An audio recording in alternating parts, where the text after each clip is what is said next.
3 ដងក្នុងមួយថ្ងៃអំឡុងពេលទទួលទានអាហារសូមញ៉ាំទឹកឲ្យបានច្រើន Belly Skin ធ្វើឲ្យស្បែកតឹងភ្លឺថ្លាទន់រលោងប្រឆាំងនឹងភាពចាស់រិចរិលនៃកោសិកាស្បែកជួយឲ្យកោសិការស់និងលូតលាស់បានល្អស្បែកមានសុខភាពល្អនិងបំពេញមុខងារបានល្អលេបម្ដង2គ្រាប់ពេលព្រឹកមួយថ្ងៃលេបតែម្ដងប៉ុណ្ណោះ Belly Skin ផលិតផល Nut and Form ផលិតនៅប្រទេសបារាំងវីតាមីន9ជួយឲ្យកុមារលូតលាស់បានល្អទាំងរាងកាយនិងបញ្ញាតាមរយៈការបំពេញបន្ថែមនូវវីតាមីននិងសារធាតុចិញ្ចឹមសម្រាប់ពង្រឹងភាពស៊ាំនិងការលូតលាស់ញ៉ាំមួយគ្រាប់ឬ2គ្រាប់ក្នុងមួយថ្ងៃពេលណាក៏បានផលិតផលធម្មជាតិ Nut and Form ផលិតនៅប្រទេសបារាំង Immunity ផ្សំឡើងពីទឹកឃ្មុំវីតាមីន C Royal Jelly និង Propolis សម្រាប់បំពេញបន្ថែមលើរបបអាហារប្រចាំថ្ងៃធ្វើឲ្យប្រព័ន្ធការពាររាងកាយកុមារកាន់តែរឹងមាំមួយថ្ងៃញ៉ាំមួយគ្រាប់ឬ2គ្រាប់ពេលណាក៏បានផលិតផលធម្មជាតិ Nut and Form ផលិតនៅប្រទេសបារាំង Ginkgo biloba ផលិតផលធម្មជាតិពីប្រទេសបារាំងទប់ស្កាត់ការភ្លេចភ្លាំងបង្កើនការចងចាំបានល្អពិសេសពេលឈានដល់វ័យកាន់តែច្រើនវារក្សាមុខងារចរន្តឈាមរត់ឲ្យបានល្អជួយសម្រួលមុខងាររបស់ខួរក្បាលនិងជំនួយដល់ការផ្ដោតអារម្មណ៍លើកិច្ចការអ្វីមួយបានល្អលេបមួយថ្ងៃម្ដង2គ្រាប់ក្រោយអាហារ2ម៉ោងនិងញ៉ាំទឹកឲ្យបានច្រើនទេវាតែបៃតងសរីរាង្គផលិតផលធម្មជាតិពីប្រទេសបារាំងជួយរំលាយអាហារបញ្ចុះខ្លាញ់និងសម្រកទម្ងន់វាផ្សំពីរុក្ខជាតិមានសារធាតុកាហ្វេអ៊ីននិងប៉ូលីផេណូលដែលជំនួយដល់សុខភាពជួយតម្រង់នោមឲ្យដំណើរការបានល្អលេបម្ដង2គ្រាប់2ដងក្នុងមួយថ្ងៃក្រោយអាហារ2ម៉ោងញ៉ាំទឹកឲ្យបានច្រើន Ville de Borax Onac ផលិតផលធម្មជាតិពីប្រទេសបារាំងសម្បូរទៅដោយអាស៊ីតខ្លាញ់អូមេហ្គា 6 ជួយប្រឆាំងនឹងការរលាកកោសិកាស្ដើងនិងផ្ដល់សំណើមដល់ស្បែកជួយឲ្យវដ្តរដូវទៀងទាត់កាត់បន្ថយការឈឺចាប់ពេលមករដូវនិងជួយស្ត្រីអស់វដ្តរដូវមានសុខភាពល្អលេបម្ដង2គ្រាប់2ដងក្នុងមួយថ្ងៃក្រោយអាហារ2ម៉ោងនិងញ៉ាំទឹកឲ្យបានច្រើន Ville d'Onac ប្រេងផ្កាផលិតផលធម្មជាតិពីប្រទេសបារាំងសម្បូរទៅដោយអាស៊ីតខ្លាញ់ល្អជួយរក្សាតុល្យភាពអរម៉ូនឲ្យវដ្តរដូវស្ត្រីមុខទៀងទាត់ល្អចំពោះស្ត្រីអស់វដ្តរដូវក៏អាចប្រើបានជួយឲ្យស្បែកមានសុខភាពល្អភ្លឺថ្លាមានសំណើមលេបមួយថ្ងៃម្ដង3គ្រាប់អំឡុងពេលទទួលទានអាហារនិងញ៉ាំទឹកឲ្យបានច្រើនជីនសេងផលិតផលធម្មជាតិពីប្រទេសបារាំងជួយបើកម្លាំងរាងកាយជំនួយដល់ស្មារតីនិងការចងចាំបានល្អបំបត្តិភាពនឿយហត់កាត់បន្ថយ stress រក្សាសមត្ថភាពផ្លូវភេទឲ្យប្រក្រតីនិងធ្វើឲ្យឆាប់ជាសះស្បើយពីជំងឺផ្សេងលេបម្ដង2គ្រាប់2ដងក្នុងមួយថ្ងៃក្រោយអាហារ2ម៉ោងនិងញ៉ាំទឹកឲ្យបានច្រើន Glucosamine chondroitin ជួយបំពេញទឹករំអិលក្នុងសន្លាក់ដើម្បីធានានូវការបត់បែនបានល្អនិងជួយសម្រួលក្បាលឆ្អឹងខ្ចីនៃសន្លាក់ឲ្យមានសុខភាពល្អស្វិតទន់បង្ការការរលាកនិងឈឺសន្លាក់បង្ការរបួសក្បាលឆ្អឹងខ្ចីនៃសន្លាក់លេបម្ដង2គ្រាប់ក្នុងមួយថ្ងៃអំឡុងពេលញ៉ាំអាហារផលិតផលធម្មជាតិ Nut and Form ផលិតនៅប្រទេសបារាំង Melazen ផលិតផលធម្មជាតិផលិតនៅប្រទេសបារាំងលេបដើម្បីបំបត្តិ stress ជួយឲ្យឆាប់គេងលក់ជំនួយដំណេកឲ្យលក់ស្កប់ស្កល់កាត់បន្ថយការគេងភ្ញាក់ញឹកញាប់លេបមួយគ្រាប់ក្នុងមួយថ្ងៃមុនពេលគេង30នាទី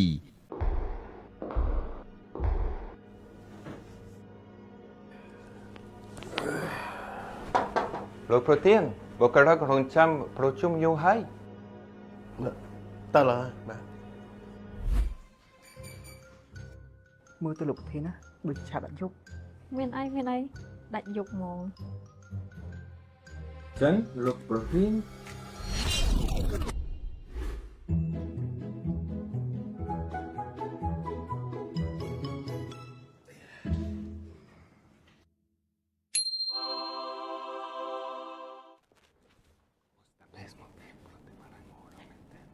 បារាំងស៊ីនណែ100 200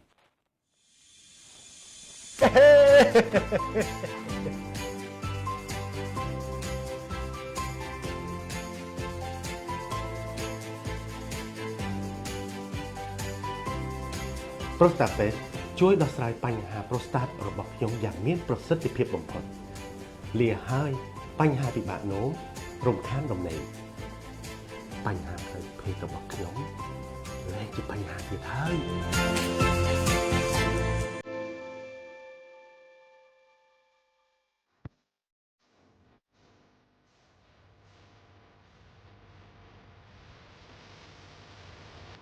Wow តារាសម្ដែងសោះអីក៏ខ្លាំងណាស់ ជុំចំណាស់នៅអត់ជឿស្លាកទៀតអូយ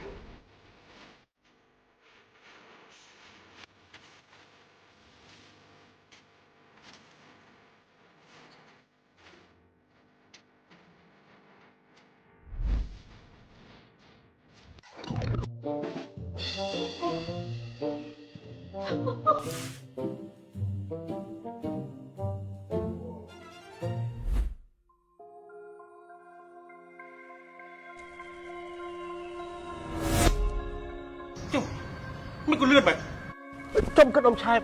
មិនក៏តាមខ្ញុំ គឺអញ្ចឹងទៅលបងខ្ញុំឆ្ងល់ថាលបងអាយុច្រើនហើយមិនក៏អត់មានឈឺស្លាកអីសោះអញ្ចឹង យកទៅប្រើទៅបង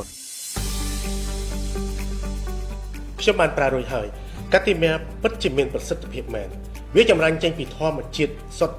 100% វាមានតួនាទីបំពេញទឹករំអិលនៅក្នុងសន្លាក់លាហើយបញ្ហាសន្លាក់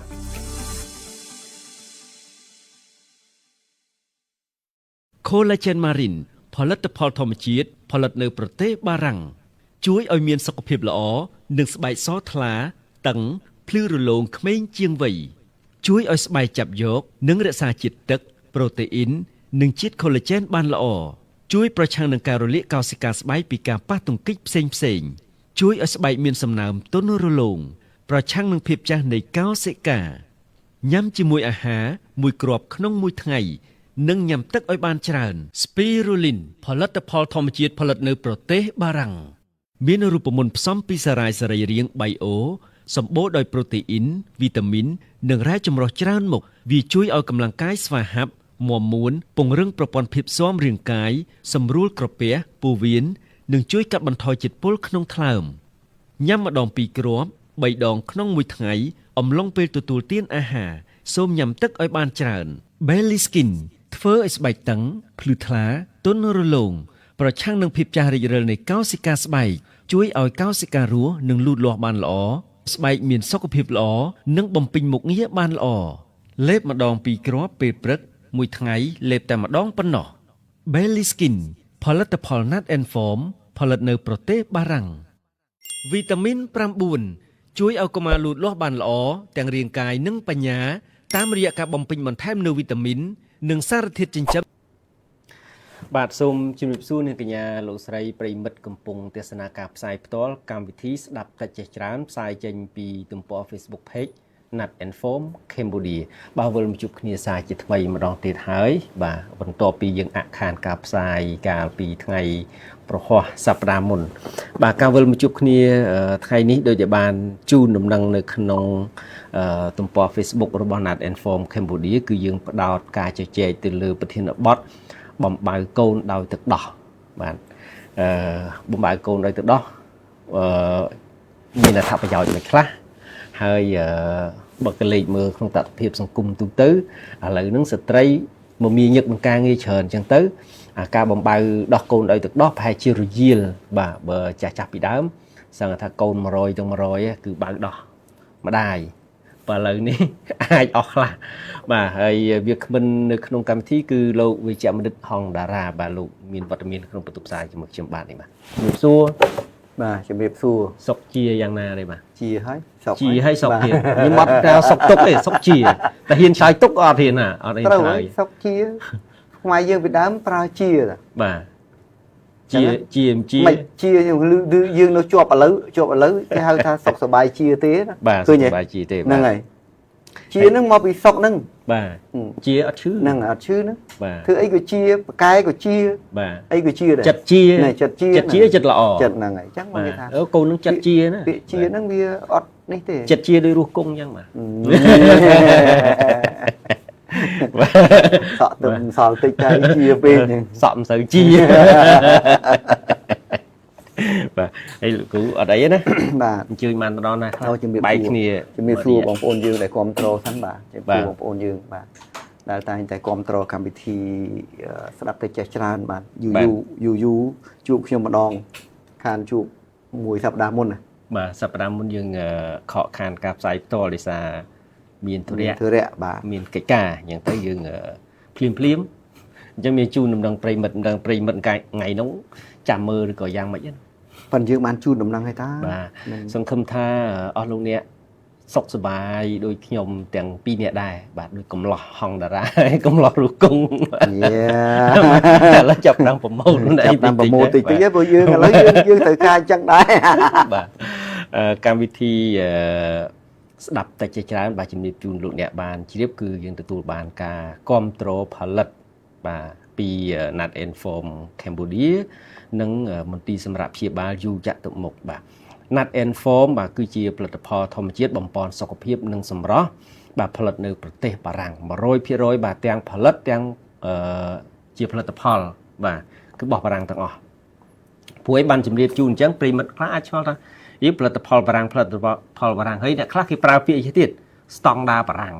អញ្ចឹងបាទឲ្យតែមានពាក្យបារាំងមានស្តង់ដារគឺ standard បាទ standard ស្តង់ដារ ស្តង់ដារ បារាំងបាទតែពេលអង់គ្លេស standard អញ្ចឹងបាទអញ្ចឹងខ្ញុំនិយាយស្តង់ដារអូខេបាទមានការផ្សព្វផ្សាយពាណិជ្ជកម្មមួយចំនួនគឺព្យាយាមផ្សារភ្ជាប់ផលិតផលខ្លួនឯងទៅនឹងប្រទេសដែលកំពុងមានប្រជាប្រិយភាពឬក៏មានគេហៅថាសក្តានុពលលើការផ្សព្វផ្សាយអីជាដើមហ្នឹងគូបាទពេញនិយមបាទអ្នកខ្លះផលិតនៅប្រទេសអីណានេះថាផលិតផលរបស់បារាំងចាអ្នកខ្លះផលិតនៅណាណីទេធ្វើខ្លួនឯងទេប៉ុន្តែថាស្តង់ដាររបស់បារាំងអញ្ចឹងណាប៉ុន្តែផលិតផល Nat Inform ផងយើងនេះ 100% គឺជាផលិតផលរបស់បារាំងធ្វើនៅប្រទេសបារាំងផលិតនៅប្រទេសបារាំងតែម្ដងអញ្ចឹងណាបាទអញ្ចឹងបារាំងបាទ Nat Inform បើសិនជាលោកអ្នកមានបំណងប្រើប្រាស់គឺអាចតាក់ទងទៅទូរស័ព្ទលេខ089 470 851បាទហេតុអីបានជំរាបជូនអំពីការតាក់ទងប្រើប្រាស់ព្រោះកន្លងមកយើងបានផ្សព្វផ្សាយឲ្យថា Nat Inform មានផលិតផលអីខ្លះនាំមកកម្ពុជាយើងគឺមានច្រើនបាទមានផលិតផលថែទាំសុខភាពមានផលិតផលជួយបំពន់ផ្នែកសម្ផស្សមានផលិតផលប្រើប្រាស់សម្រាប់កុមារសម្រាប់អ្នកលេងកីឡាសម្រាប់ស្ត្រីមានផ្ទៃពោះឬក៏ស្ត្រីបំបើកដោះកូនបាទនិងមនុស្សចាស់ផងដែរបាទគឺមានច្រើនមុខអញ្ចឹងយើងផ្សព្វផ្សាយជូនលោកអ្នកបានស្គាល់ជាបន្តហើយថ្ងៃនេះក៏មិនខុសពីសពមួយដងដែរក្រៅអំពីការជម្រាបជូនអំពីសុខភាពក៏យើងនឹងលើកជូនលោកអ្នកបានស្គាល់ផលិតផល Nat Inform មួយចំនួនដែរបាទសម្រាប់កម្មវិធីនេះផងដែរគឺយើងក៏ទទួលបានការសហការឧបត្ថម្ភពីមន្ទីរសម្រាប់ព្យាបាលយូរចតុមុខបាទមន្ទីរសម្រាប់ព្យាបាលយូរចតុមុខគឺមានបរិក្ខារពេទ្យទំនើបបាទមានវិជ្ជាបណ្ឌិតដែលមានបទពិសោធន៍យូរឆ្នាំរងចាំផ្ដល់សេវាជូនលោកអ្នកប្រកបដោយការទទួលខុសត្រូវនិងក្រមសីលធម៌វិជ្ជាជីវៈបាទពាក្យស្លោករបស់មន្ទីរពេទ្យគឺសុខភាពរបស់អ្នកជាភារកិច្ចរបស់យើងខ្ញុំបាទទីតាំងគឺនៅអគារលេខ18ផ្លូវ228សង្កាត់ចតុមុខខណ្ឌដូនពេញរាជធានីភ្នំពេញបាទទូរស័ព្ទលេខ069 55 39 55បាទទីហ្នឹងគឺអតីតស្ថានទូតអាមេរិកចាស់បើអ្នកណាធ្លាប់ចេញចូលស្ថានទូតអាមេរិកពីមុនហ្នឹងគឺកន្លែងនោះហើយជាមន្ទីរសម្រាប់ព្យាបាលយូរចតុមុខនាពេលបច្ចុប្បន្ននេះបាទត្រឡប់មកកាន់កម្មវិធីសាជាថ្មីដោយបានជម្រាបជូនមុននេះគឺថាយើងនឹងជជែកទៅលើប្រធានបទបំបៅដោះកូនដោយទឹកដោះហេតុអីបានយកប្រធានបទនឹងមកជជែកបាទពូមានការផ្សព្វផ្សាយជារឿយមកថាទឹកដោះម្ដាយសំខាន់ល្អជាងទឹកដោះគោអ្នកខ្លះគាត់ថាជាបំផុតទេត្រូវប្រើឲ្យទឹកដោះគោបាទអ្នកខ្លះមានបង្អាប់លេងទៀតថានៅពេលដែលកូនអត់សូវស្ដាប់ប្រកបឬក៏កូនវាជជែករឿងរួយអញ្ចឹងអាហ្នឹងមិនមែនកូនយើងអាហ្នឹងកូនគោដោយសារមិនវាបើកទឹកដោះគោវាមិនមែនបើកដោះម៉ែឯងផងបាទអញ្ចឹងណាបាទអានេះជាពាក្យលើកមកជជែកលេងអីចឹងទៅបាទអញ្ចឹងត្រឡប់មកវិញជាការពិតថាតើទឹកដោះម្ដាយមានសារៈសំខាន់យ៉ាងម៉េចលោកវិជ្ជបណ្ឌិតហងតារានឹងជម្រាបជូនលោកអ្នកបានជ្រាបបាទដូចដែលបានលើកមុនបន្តិចថាសង្គមខ្មែរយើងកាលពីដើមឬក៏មិនថាតែខ្មែរយើងពិភពលោកក៏អញ្ចឹងដែរនៅពេលដែលបច្ចេកវិទ្យាមិនទាន់រីកចម្រើនមិនចេះកែច្នៃផលិតផលឬក៏ ធ្វើអាវត្ថុរាវនឹងឲ្យទៅជាម្សៅជាអីកើតឬអីចឹងណាអញ្ចឹងទីរੂកាលនោះគឺគ្មានអីក្រៅពីបៅដោះម្ដាយទឹកដោះមនុស្សតែម្ដងមិនចឹងលោកពីដើមអត់ដោះម្ដាយគេបៅទឹកដោះគូដែរប៉ុន្តែទឹកដោះសัตว์ដូចទឹកដោះពពែបាទទឹកដោះជៀមបាទអីឬក៏ទឹកដោះគោនឹងដោះគោសត្វគោហ្មងទឹកដោះក្របីនឹងក៏បានអានោះបែរជាតជំរឿចុងក្រោយយកស្រស់តែម្ដងអញ្ចឹងបាទហើយអាចថាជាជំរឿចុងក្រោយពីព្រោះអីទៅកណ្ដាទីរੂកើតមកមានម្ដាយម្ដាយជាទូទៅមានអសត់បុរាណខ្លះតាមចាស់បុរាណភាសានេះភាសានោះធ្វើឲ្យសម្បូរទឹកដោះអីជាដើមទៅឲ្យកូនបៅហើយលើកលែងទៅថាម្ដាយនឹងមានបញ្ហាសុខភាពមិនមានទឹកដោះឬក៏ម្ដាយនឹងអនិច្ចកម្មនៅសល់កូនបានអាចថាទៅរកទឹកដោះសัตว์ទឹកដោះអីទៅមិនចឹងលោកបើវាអាចអញ្ចឹងហើយបើគាត់ថាវាមានជំរឿសតែវាមិនជាសម្បូរហើយវាក៏មិនជាជំរឿសល្អ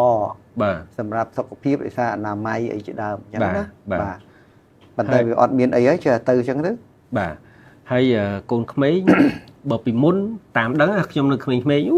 បើដោះយូរណាស់មាន2ឆ្នាំ3ឆ្នាំ4ឆ្នាំគូឯងហ្នឹងហ៎បាទគូឯងបើដោះអត់ទេខ្ញុំមិនយូរពេកទេដោយសារខ្ញុំមានប្អូនឆាប់មានប្អូនដែរចាឥឡូវបាទដាច់នៅឥឡូវគិតមិនកំឡោះយ៉ាងអូមែនកំលេចអូទៅសួរខ្ញុំសួរវិញលើបើយូរជាងគេ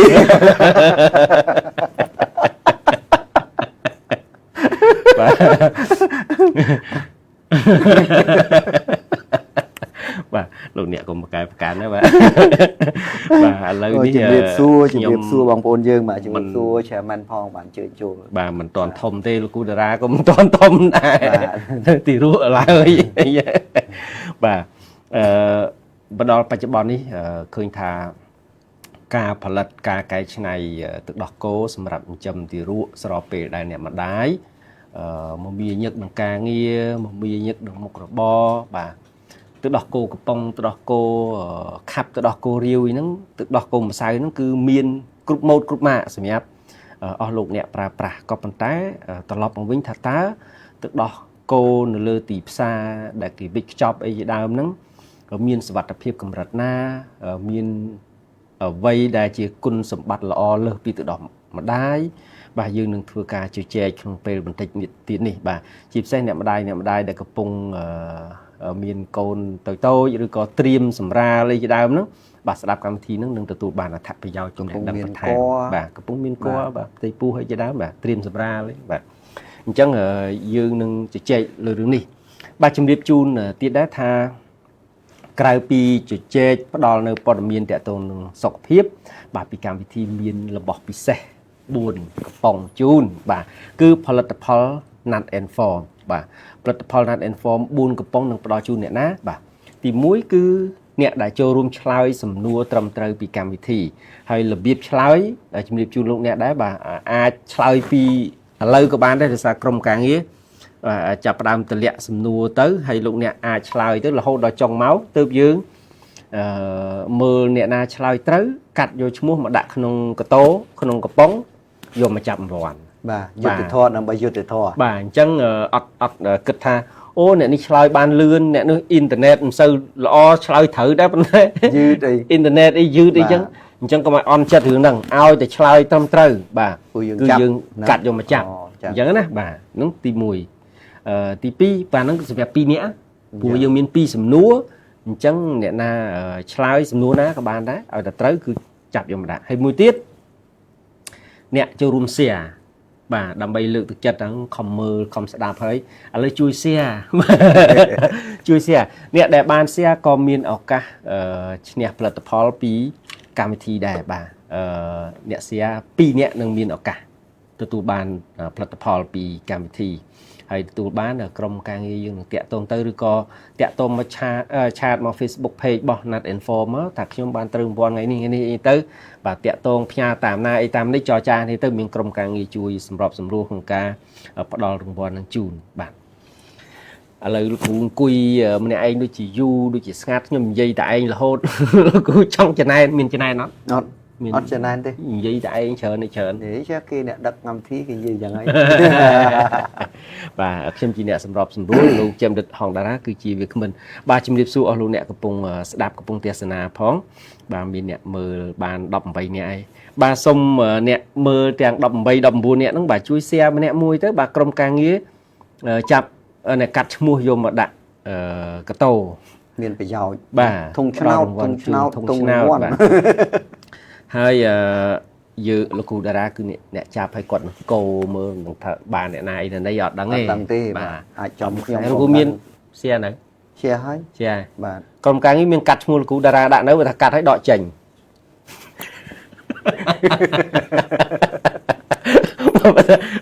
មែនតែបើដាក់ឲ្យដាក់កាត់ឲ្យដាក់លើគេណាអត់ទេបើថាកាត់បើថាដាក់ដកចេញ ដកទៅគង់ឲ្យជក់គង់តែចាប់បានទេ ទៅចាំចេញទៅវិញខ្ញុំប៉ាវ អញ្ចឹងហ៎ បាទ បើលូងអញ្ចឹងអីទេ ប៉ាវញ៉ាំ collagen មកគ្រាប់ ឲ្យតែគម្រាមដល់ហើយ បាទឥឡូវនេះចូលដល់ប្រធានបទជជែកមកទៅបាទប្រិយមិត្តចាប់ផ្ដើមមើលកាន់តែច្រើនដែរហើយបាទនេះសំណួរមានក្រុមការងារទម្លាក់នេះបាទតើ Fenugreek មានគុណប្រយោជន៍ដូចម្ដេចបាទគឺកាដូ Belly Skin បាទហើយមួយទៀតតើ Will de Borac-Onac មានគុណប្រយោជន៍ដូចម្ដេចបាទហើយរង្វាន់គឺWill de Borac នឹងតែម្ដងបាទមួយទៀតគឺអ្នកសៀបាទអ្នកសៀទទួលបាន Melazen ទទួលបាន Spirulina បាទអូភ្លេចជំរាបបាទបន្តិចទៀតបាទប្រិមិត្តដែលកំពុងទស្សនាអាចគិតថាអូនឹងឆ្លើយមិនទេអត់ទាន់បានលោកគ្រូបកស្រាយផងឬក៏លោកគ្រូអត់ទាន់បានជំរាបជូនផងបាទគឺចម្លើយមានស្រាប់នៅក្នុង Channel Telegram របស់ Nat Inform Cambodia អញ្ចឹងលោកអ្នកចូលអ្នកដែលចេះប្រើ Telegram បាទសំណួរទេ សំណួរក៏មានចម្លើយក៏មានដែរ អញ្ចឹង បាទអញ្ចឹងលោកអ្នក join នៅក្នុង Telegram Channel Telegram Nat Inform ហ្នឹងបាទវាយ search រកតិចទៅ NAT N សហ្នឹងបាទមិន AND ណាគឺសញ្ញា N ហើយ form មកអញ្ចឹងឃើញ Channel Telegram ហ្នឹងចូលទៅ join ទៅអញ្ចឹងរាល់សំណួររាល់ព័ត៌មានផលិតផលអីផ្សេងៗគឺនៅក្នុងហ្នឹងទាំងអស់អញ្ចឹងលោកអ្នកអាចចូលទៅមើលនៅក្នុងហ្នឹងទាញយកចម្លើយមកផាសនៅក្នុង comment Facebook នេះក៏បានដែរបាទគេលោថាអូលោកគ្រូអត់ទាន់ជំរាបជូនមើលណាអីណីទេបាទអាចចូលទៅមើលក្នុងហ្នឹងគឺមានចម្លើយបាទឥឡូវនេះប្រិមិត្តមើលកាន់តែច្រើនណាស់បាទឥឡូវមានសំណួរជូនតែម្ដងបាទសំណួរទី1បាទតើទឹកដោះធម្មជាតិរបស់ម្ដាយ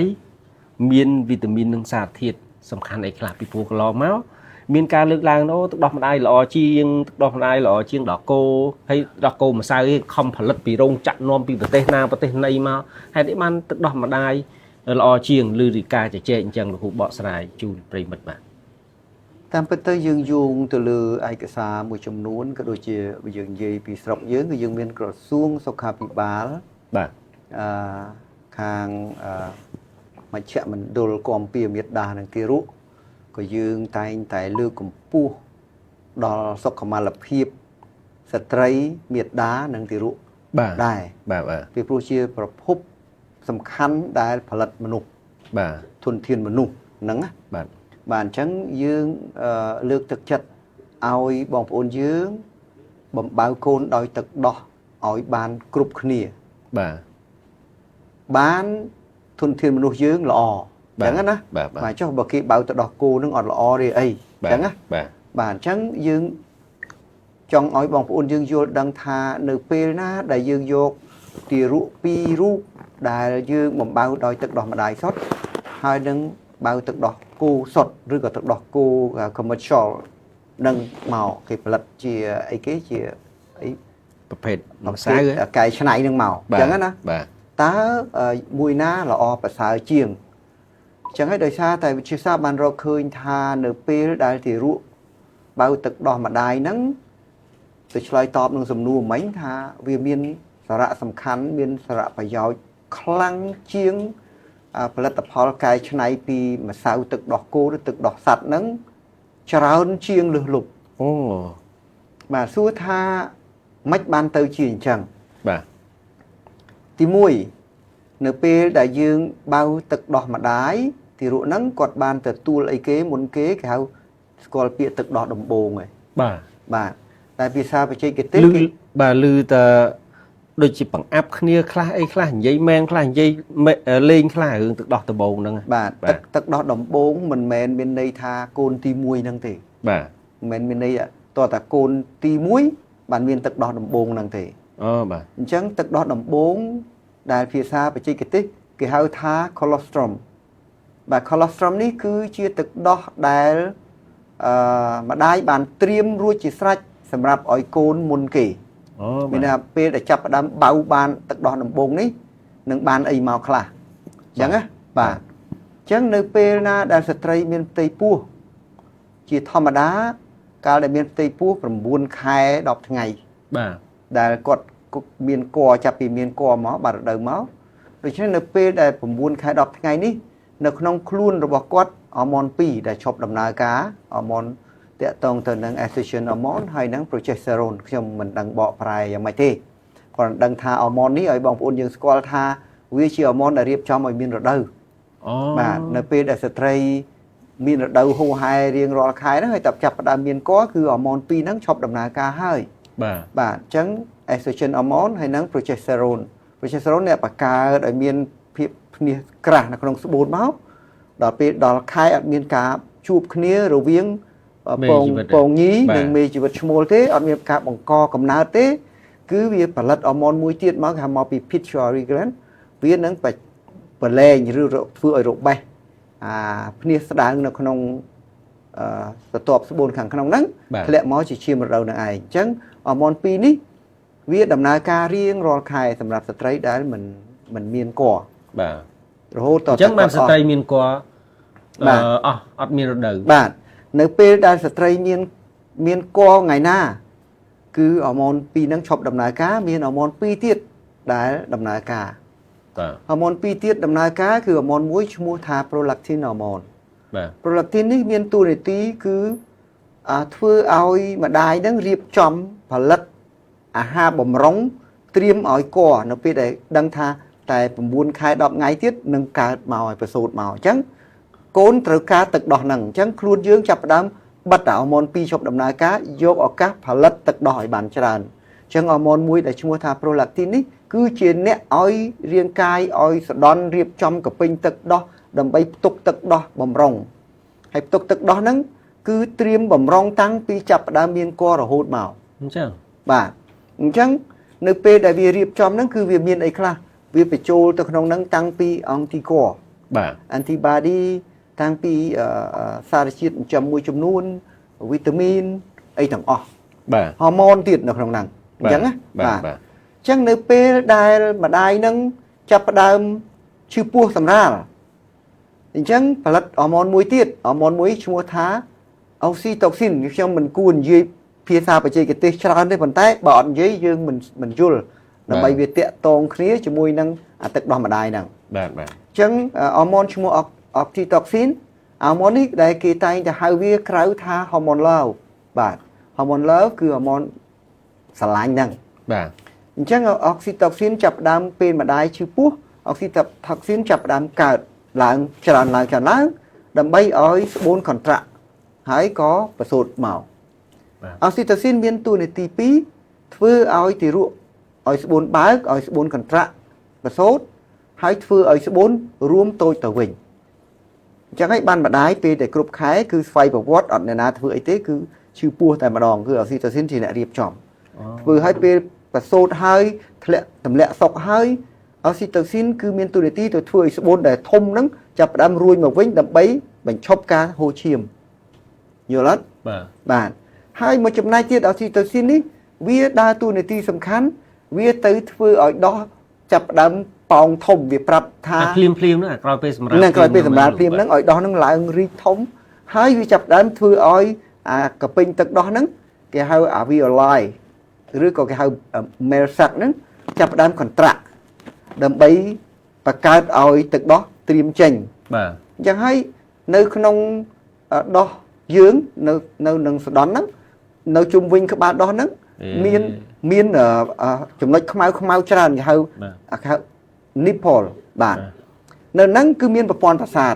បាទ អញ្ចឹងនៅពេលប្រព័ន្ធប្រសាទហ្នឹងវាប៉ះជាមួយនឹងមាត់ទារក បាទ វាភ្ញូចទៅខួរក្បាល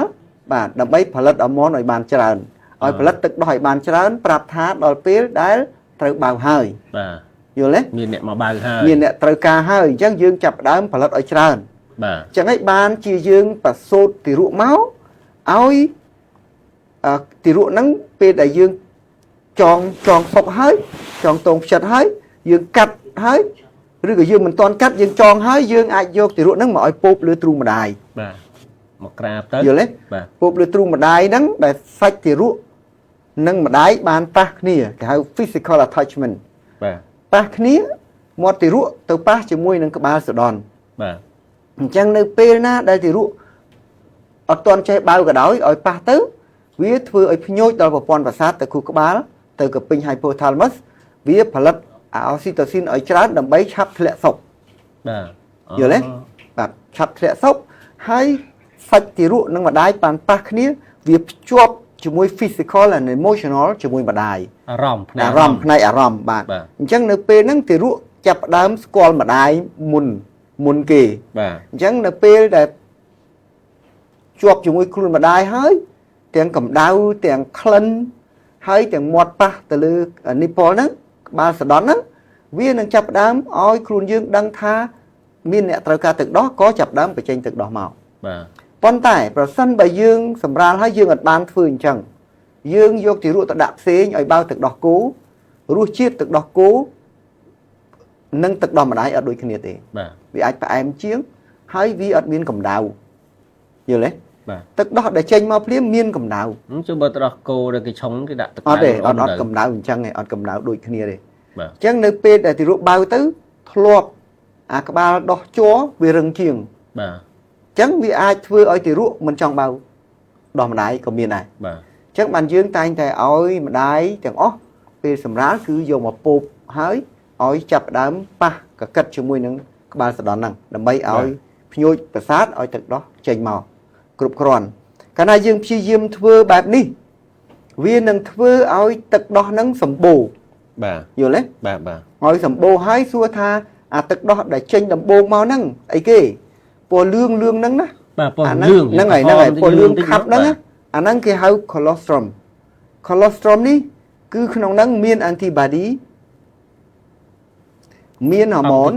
នឹងអង្គទីគ័រហ្នឹងបាទប្រព័ន្ធការពារ បាទ ប្រព័ន្ធការពារចូលក្នុងខ្លួនម្ដាយដែលទឹកដោះគោអត់មាន អូបាទ យល់អត់ បាទ ទឹកដោះគោអត់មានទេ អានោះដូចបង្កើតតប បាទបង្កើតតបពីម្ដាយទៅការពារកូន បាទ កុំឲ្យឈឺអញ្ចឹងបានអាហ្នឹងចូលទៅវាមានទាំង antibody ឬអង្គទីគ័រឬក៏ប្រព័ន្ធការពារហ្នឹងចូលទៅ បាទ មានសារជាតិចិញ្ចឹមដែលបំរុងទុកតាំងពីរយៈពេល9ខែជាងបាទចូលទៅមានអរម៉ូនមួយទៀតចូលទៅគេហៅអរម៉ូនឈ្មោះថា ghrelin បាទ ghrelin នេះជាហូម៉ូនដែលនៅក្នុងទឹកដោះហ្នឹង បាទ ចូលទៅក្នុងទារកថាតើមានប្រយោជន៍អីគេវាមានប្រយោជន៍ណាស់ ghrelin កាលណាចូលទៅក្នុងប្រព័ន្ធរំលាយអាហារទារកនេះអញ្ចឹងបានម្ដាយយើងរៀបចំឲ្យយើងតាំងពីមុនដើម្បីការពារប្រព័ន្ធរំលាយអាហារឲ្យទារកហ្នឹងប្រឆាំងនឹងការរលាកប្រព័ន្ធរំលាយអាហារប្រឆាំងនឹងការកើតជ្រាំងការរាករូសអីជាដើម បាទ យល់ទេតាំងពីមាត់រហូតដល់ កាពះ ទ្វារគូតទ្វារធំទ្វារលមួក បាទ អញ្ចឹងវាបញ្ចូលទៅប្រព័ន្ធការពារនឹងចូលទៅហើយវាបានបញ្ចូលហូម៉ូនមួយឈ្មោះថា ghrelin នឹងឯងបាទ ghrelin នេះមានតួនាទីធ្វើម៉េចកុំឲ្យទារកហ្នឹងធាត់ បាទកុំឲ្យទារកធាត់ ធាត់បាទ ឲ្យធំប៉ុន្តែអត់ឲ្យធាត់ ហ្នឹងហើយអត់ឲ្យធាត់ទេ អូ អត់ឲ្យធាត់អត់ឲ្យឡើងទម្ងន់ទេអញ្ចឹងឥឡូវយើងឃើញក្មេងៗឡើងទម្ងន់ច្រើនអញ្ចឹងណាបាទឬក៏ធំឡើងនៅតែឡើងទៀត បាទ អញ្ចឹងហូម៉ូនហ្នឹង ghrelin ហ្នឹងគឺវាមានតួនាទីអញ្ចឹងថាតើវាធ្វើម៉េចដើម្បីកុំឲ្យទារកហ្នឹងធាត់គេហៅ obesity បាទ បាទធាត់ពីព្រោះវាចូលទៅគឺវាទៅ stimulate វាទៅបញ្ញាក់វាទៅ regulate អីគេហៅ regulate អីគេហ្នឹងរៀបចំហ៎ បាទ រៀបចំឲ្យទារកហ្នឹងចេះគ្រប់គ្រងការឆ្អែតហើយនិងការឃ្លានយល់ទេ បាទ អាម៉ាថាបើអញ្ចឹង 4 ម៉ោងបានឃ្លានម្ដងអញ្ចឹងណាដោយសារ ghrelin នេះរៀបចំហើយពេលបៅឆ្អែតគឺទៅប្រាប់ខួរក្បាលថាឈប់ឲ្យឃ្លានឈប់ឲ្យចង់បៅទៀតអញ្ចឹងមានទូនាទីហ្នឹងអញ្ចឹងហើយបានធ្វើឲ្យទារកដែលបៅទឹកដោះម្ដាយនេះមានភាពរឹងមាំមានសារជាតិចិញ្ចឹមគ្រប់គ្រាន់មានវីតាមីនគ្រប់គ្រាន់មានប្រព័ន្ធការពារហើយមានហូម៉ូនពីម្ដាយទៅក្នុងខ្លួនយើងទៀតបាទអញ្ចឹងគ្រប់គ្រាន់ភ្ជាប់ទំនាក់ទំនងផ្នែកអារម្មណ៍រវាងម្ដាយនិងកូនហ្នឹងជាប់ទំនាក់ទំនងហ្នឹងទៅទៀតអញ្ចឹងហើយដែលធ្វើឲ្យទារកបៅដោះហ្នឹងគឺអត់ងាយឈឺទេបាទអត់ងាយឈឺអត់ងាយរាករូសអញ្ចឹងណាបាទអញ្ចឹងនេះគឺជាគុណប្រយោជន៍នៃទឹកដោះម្ដាយអ្វីមួយដែលយើងមិនដែលបានគិតបងប្អូនយើងក៏មិនដែលសូវបានគិតទេ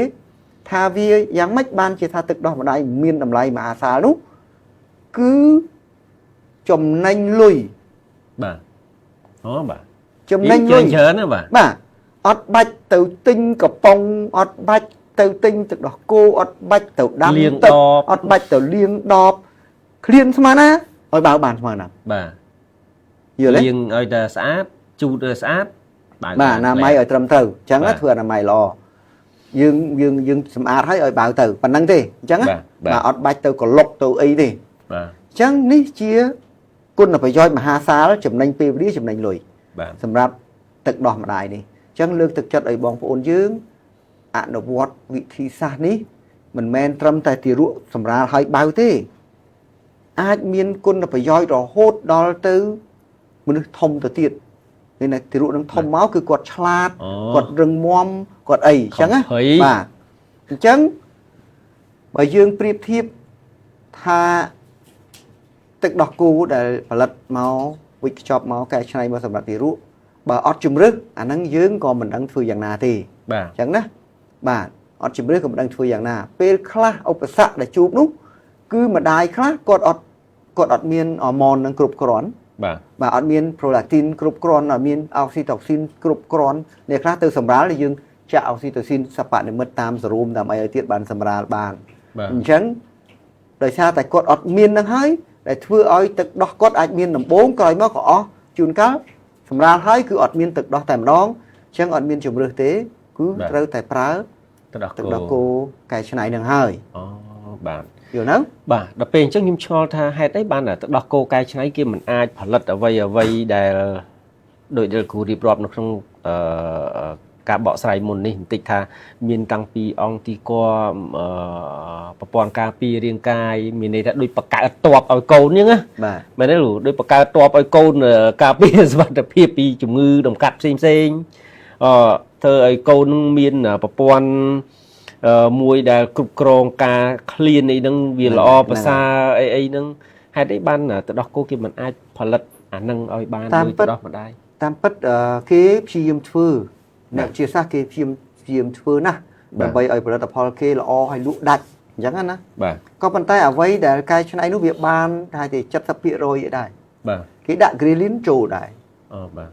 ដើម្បីឲ្យគ្រប់គ្រងដែរប៉ុន្តែរបស់ដែលវាងាប់វាមិនរស់យល់ទេបាទគេហៅសពនិមិត្តវាមិនមែនជាការផលិតចេញពីមនុស្សភ្លាមមកទេបាទតែអាសកម្មភាពដែលធ្វើការរបស់វាហ្នឹងគឺយឺតអញ្ចឹងឯងបានទារកបៅទឹកដោះគោភាគច្រើនគាត់คล้ายទៅជាក្មេងមិនអាចគ្រប់គ្រងចំណង់អាហារបានណាគាត់ឃ្លានអញ្ចឹងមៀតគាត់ធំធាត់ឡើងតែខ្លាញ់ណាបាទហ្នឹងជារឿងមួយដែរហើយទី2យើងគិតទៅលើ pH ឬក៏ pH ជាធម្មតាទឹកដោះគោត្រូវឆុងជាមួយនឹងទឹកមួយទៀតបាទមែនអត់បាទទឹកដែលយើងយកមកឆុងហ្នឹងអាចទឹកដែលមាន pH ទាបឬក៏ខ្ពស់ពេកឬក៏ទាបពេកក៏វាជាមូលហេតុដែរអូបាទពីព្រោះនៅក្នុងខ្លួនរបស់ទារកត្រូវការទឹកដោះម្ដាយ pH ត្រូវការប្រហែល6កន្លះទៅដល់7កន្លះទេបាទតែប៉ុណ្្នឹងទេប្រឡោះហ្នឹងប៉ុន្តែប្រសិនបើយើងយកទឹកទៅលាយជួនកាល pH បានតែ5បាទជួនកាល pH ទៅដល់អាល់កាឡាញលឺសពេកអញ្ចឹងក៏អា digestion មានន័យថាអាការបំបែកអាហារនៅក្នុងខ្លួនរបស់ទារកហ្នឹងវាអត់ល្អបាទអញ្ចឹងវាអត់ល្អដូច្នេះធ្វើឲ្យទារកហ្នឹងជួបនៅបញ្ហាច្រើនគេព្យាយាមបញ្ចូល antibody ប៉ុន្តែវាមិនអាចបាទអញ្ចឹងទារកកាលណាខ្វះពួកហ្នឹង អត់មានរបងការពារទេដូចយើងដាំដំណាំអត់មានរបងចឹងគោកបីវាចូលបំផ្លាញ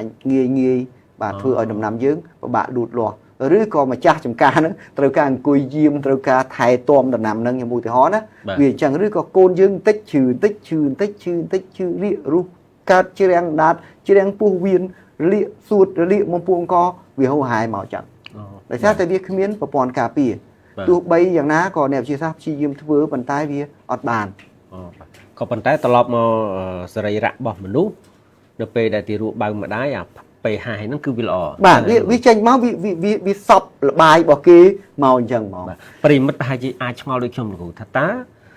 ម្ដាយចង់និយាយថាកម្រិតជីវភាពមិនដូចគ្នាទេមិនអញ្ចឹងលោកបាទអ្នកខ្លះដែលមានធនធានច្រើនទៅគេអាចទទួលទានរបស់ល្អដែលវាមានវីតាមីនមានអីច្រើនទៅជួយឲ្យទឹកដោះហ្នឹងអាចថាជាសម័យណា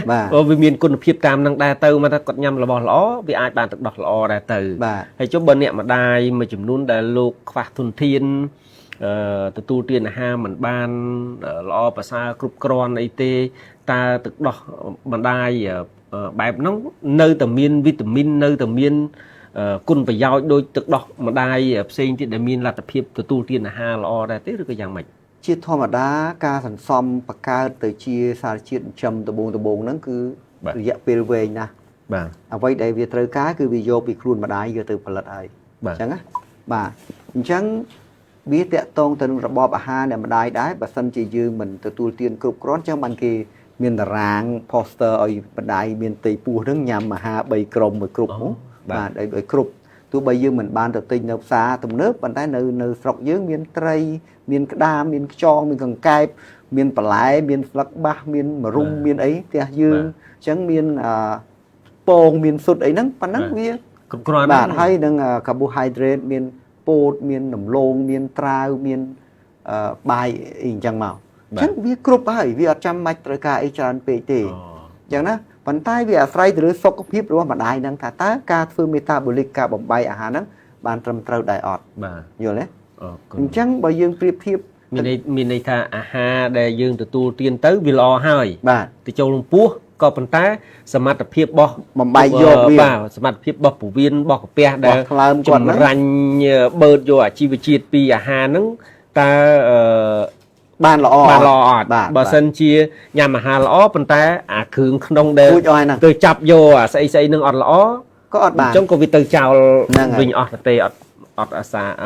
មានតែអាសាបងអត់ពើអញ្ចឹងបាទវាវែងឆ្ងាយអាហ្នឹងបើនិយាយទៅតាក់ទង metabolic នេះវារឿងវែងឆ្ងាយបានទៀតប៉ុន្តែនិយាយជារួម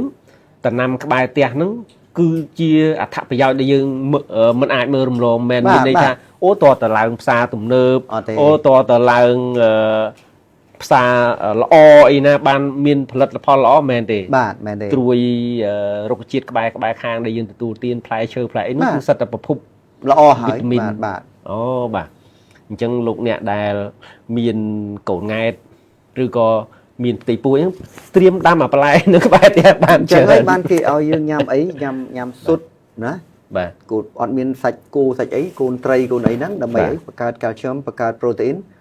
គ្រាប់ធញ្ជាតិអីហ្នឹងដើម្បីឲ្យទារកលូតលាស់បាទយើងញ៉ាំបន្លែបង្ការដើម្បីបានជាតិដែកបានវីតាមីនបានអីការពារទារកហ្នឹងកុំឲ្យឈឺ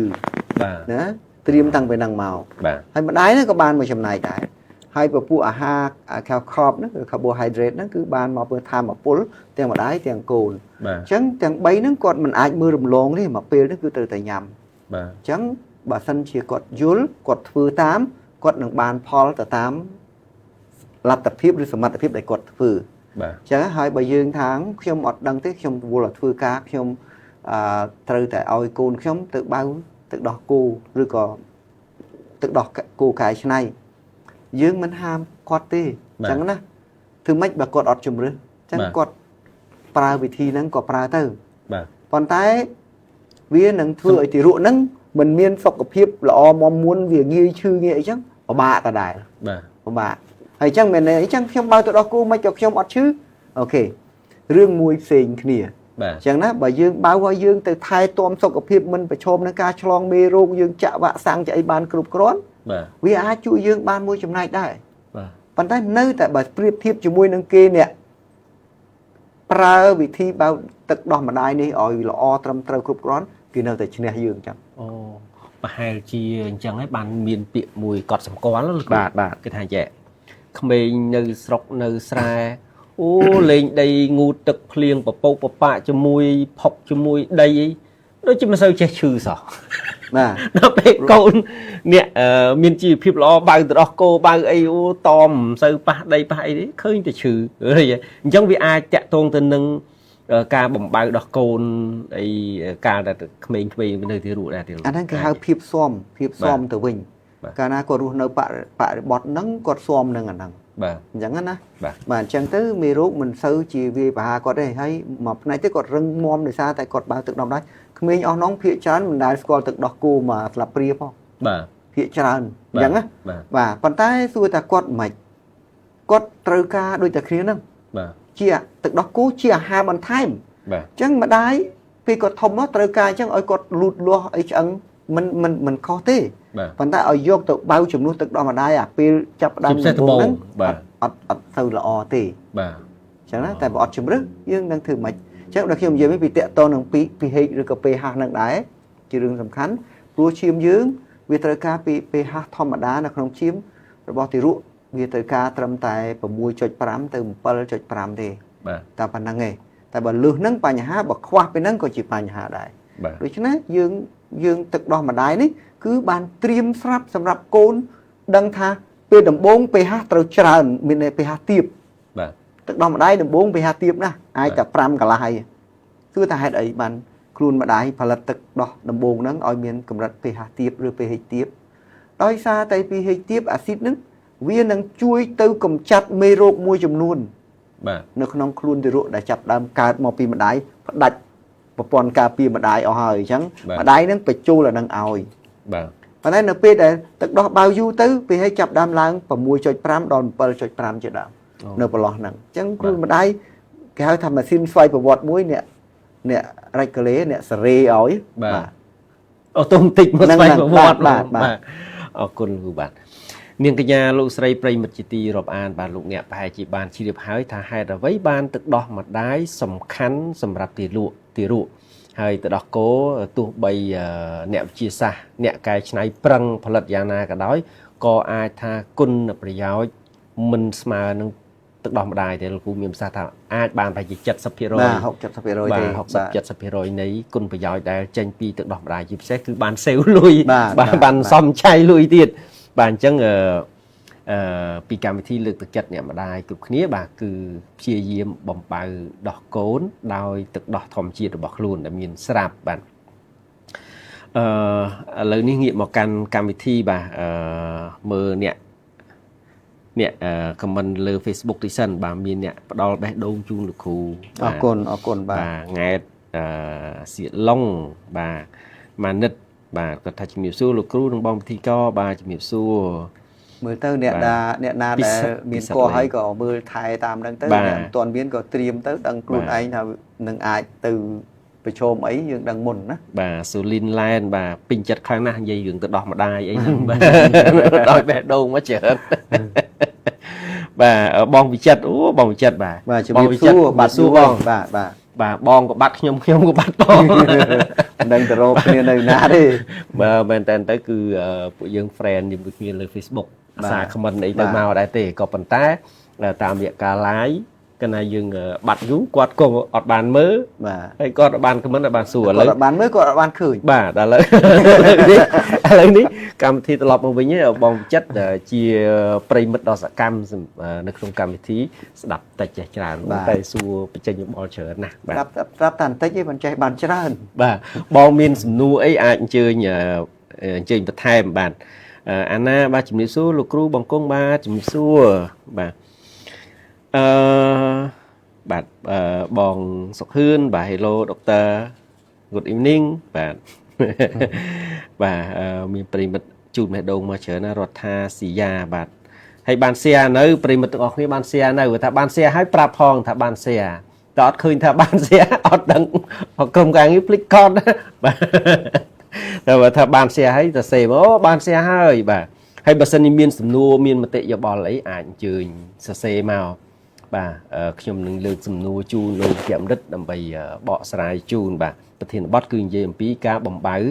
ដោះកូនដោយទឹកដោះធម្មជាតិបាទបងវិចិត្រខមមិនមែននេះបាទគាត់មានខមមិនគាត់ថាគុណប្រយោជន៍ទទួលបានantibody បាទ antibody ហ្នឹងឯងប្រព័ន្ធការពារបាទចិញ្ចឹមការបំបៅដោះកូនដោយទឹកដោះធម្មជាតិគឺទទួលបានគុណប្រយោជន៍សំខាន់គឺ antibody ប្រព័ន្ធការពារបាទរាងកាយបាទដូចយើងដាំដំណាំឲ្យមានរបងអញ្ចឹងវាអត់ងាយគូកបីអីទៅបំផ្លាញបានអញ្ចឹងបាទអូមានប្រិមិត្តមានឆ្លើយសំណួរច្រើនណាស់បាទហៀងរតនសម្បត្តិហេងធីរីអូចម្លើយសិតត្រូវណាស់នេះបាទតើ Fenugreek មានគុណប្រយោជន៍អីថា Fenugreek ជួយបង្កើនធម៌ពលរាងកាយជំរុញឲ្យមានតុល្យភាពអុកម៉ូនជួយរំលាយអាហារធ្វើឲ្យមានតុល្យភាព pH